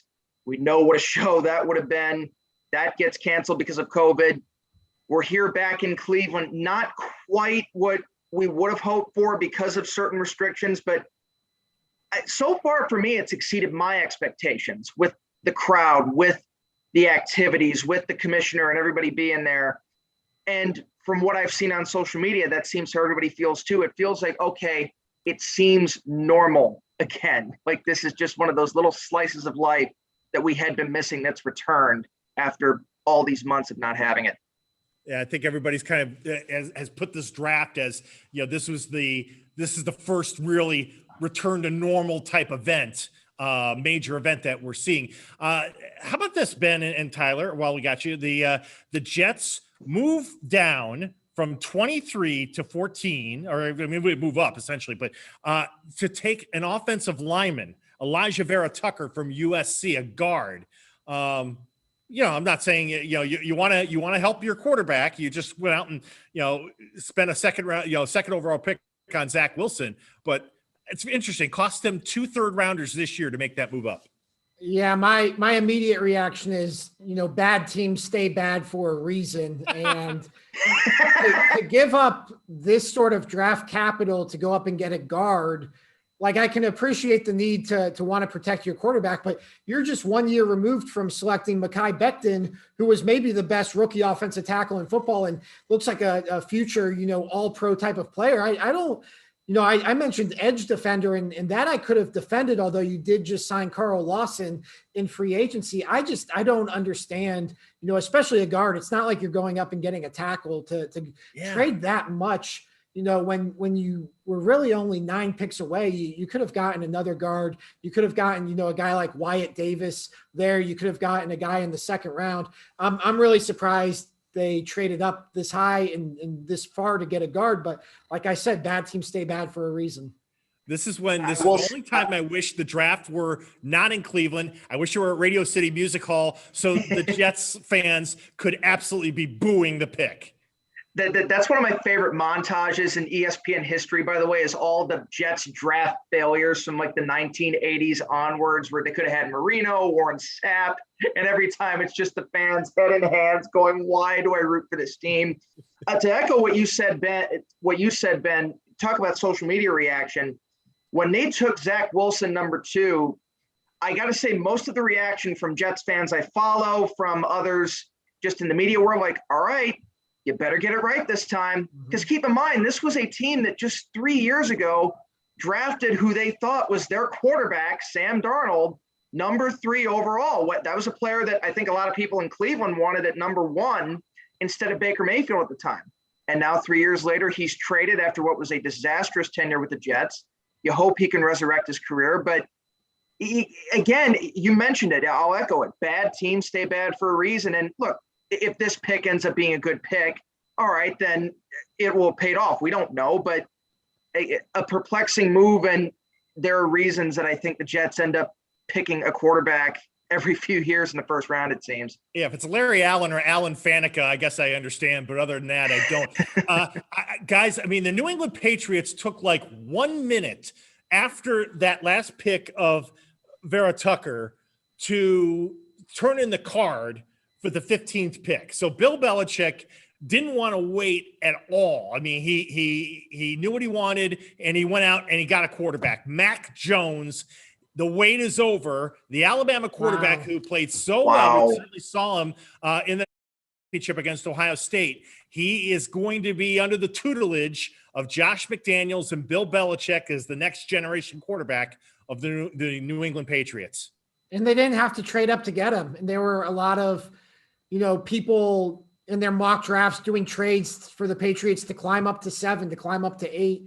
There were some natural trade partners there with the Panthers, with the Lions. They stay put at 15. They get the quarterback that seems to be a good fit for them. It makes a lot of sense, but now, it's a matter of how's he going to do there. And of course, you're going to get all the people saying, and this is what I was seeing on Twitter all night, of course Bill's going to get his quarterback. Of course, he's just going to sit right there and have Mac Jones or maybe Justin Fields, people thought at the time, fall right in his lap.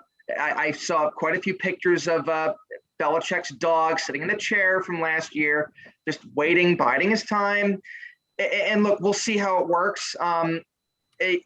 Obviously, Mac Jones did fall, thought he would go higher. You think sometimes, well, maybe he fell for a reason. But then you get people like Aaron Rodgers who fall, and you figure they probably should have gone number 1 overall. It seems like too perfect of a fit for the Patriots to finally get that first round quarterback after what was kind of a mediocre season for Cam Newton. I know they brought him back, but again, I think this is what Belichick wants. He wants a chance to mold his quarterback and to prove that, yes, I can win without the great Tom Brady. Tyler Carey, we appreciate you watching social media for us as we've gone through almost a midway point of the draft. Cardinals are, and it's funny now, everybody's starting to turn in their cards very quickly here as maybe things are starting to kind of settle after these trades. But thank you for watching social media for us, my friend. I do want to share one more thing with you guys. Of course, Please. Our Cleveland Browns picking 26th. We're kind of used to them picking in the top 10 or the top 5. Not the case this year. And it seems that they are getting a little bit impatient with the wait. And look, we're not used to this. We're used to having to pour over all of the mock drafts. Who are they going to take? Who's the best player? It does kind of feel nice to just kind of sit back and relax and, okay, c'est la vie, c'est la, whatever. Que sera, sera. That I can't get my sayings right.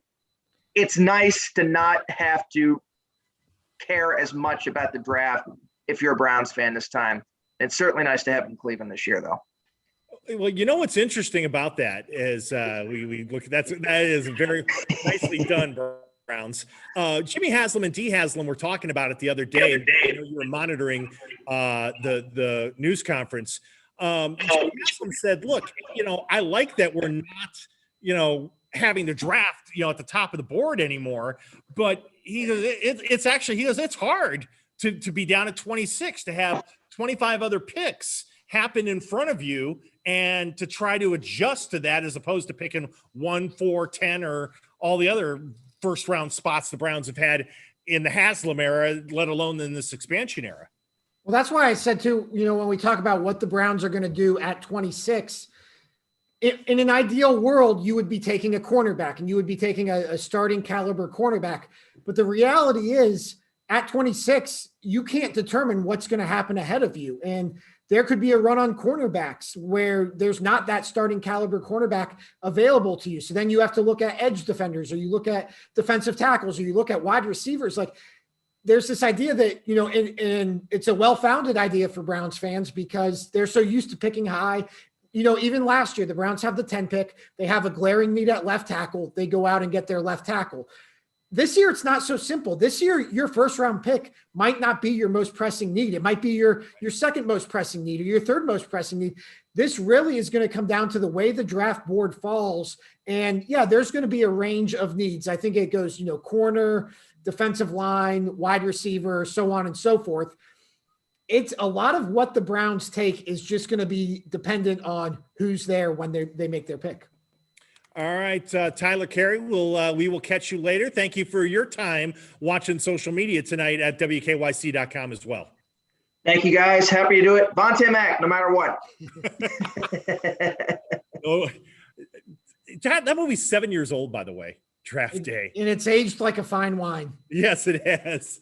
Nick Camino will join us. We're going to, as when we wrap up with Nick, we're going to step away from our Ultimate Draft HQ coverage. And then obviously when the Browns pick, we will have some content for you as, our reaction to what the Browns are doing here as the 2021 NFL Draft continues here in Cleveland. Camino is on the walk, and gentlemen. Nick, yes, as we kind of wrap things up with you here for the moment, is Zaven Collins from Tulsa is your pick for the Cardinals. That was the name we kept hearing. That was the name we kept hearing with the Browns was Collins, right, guys? Right.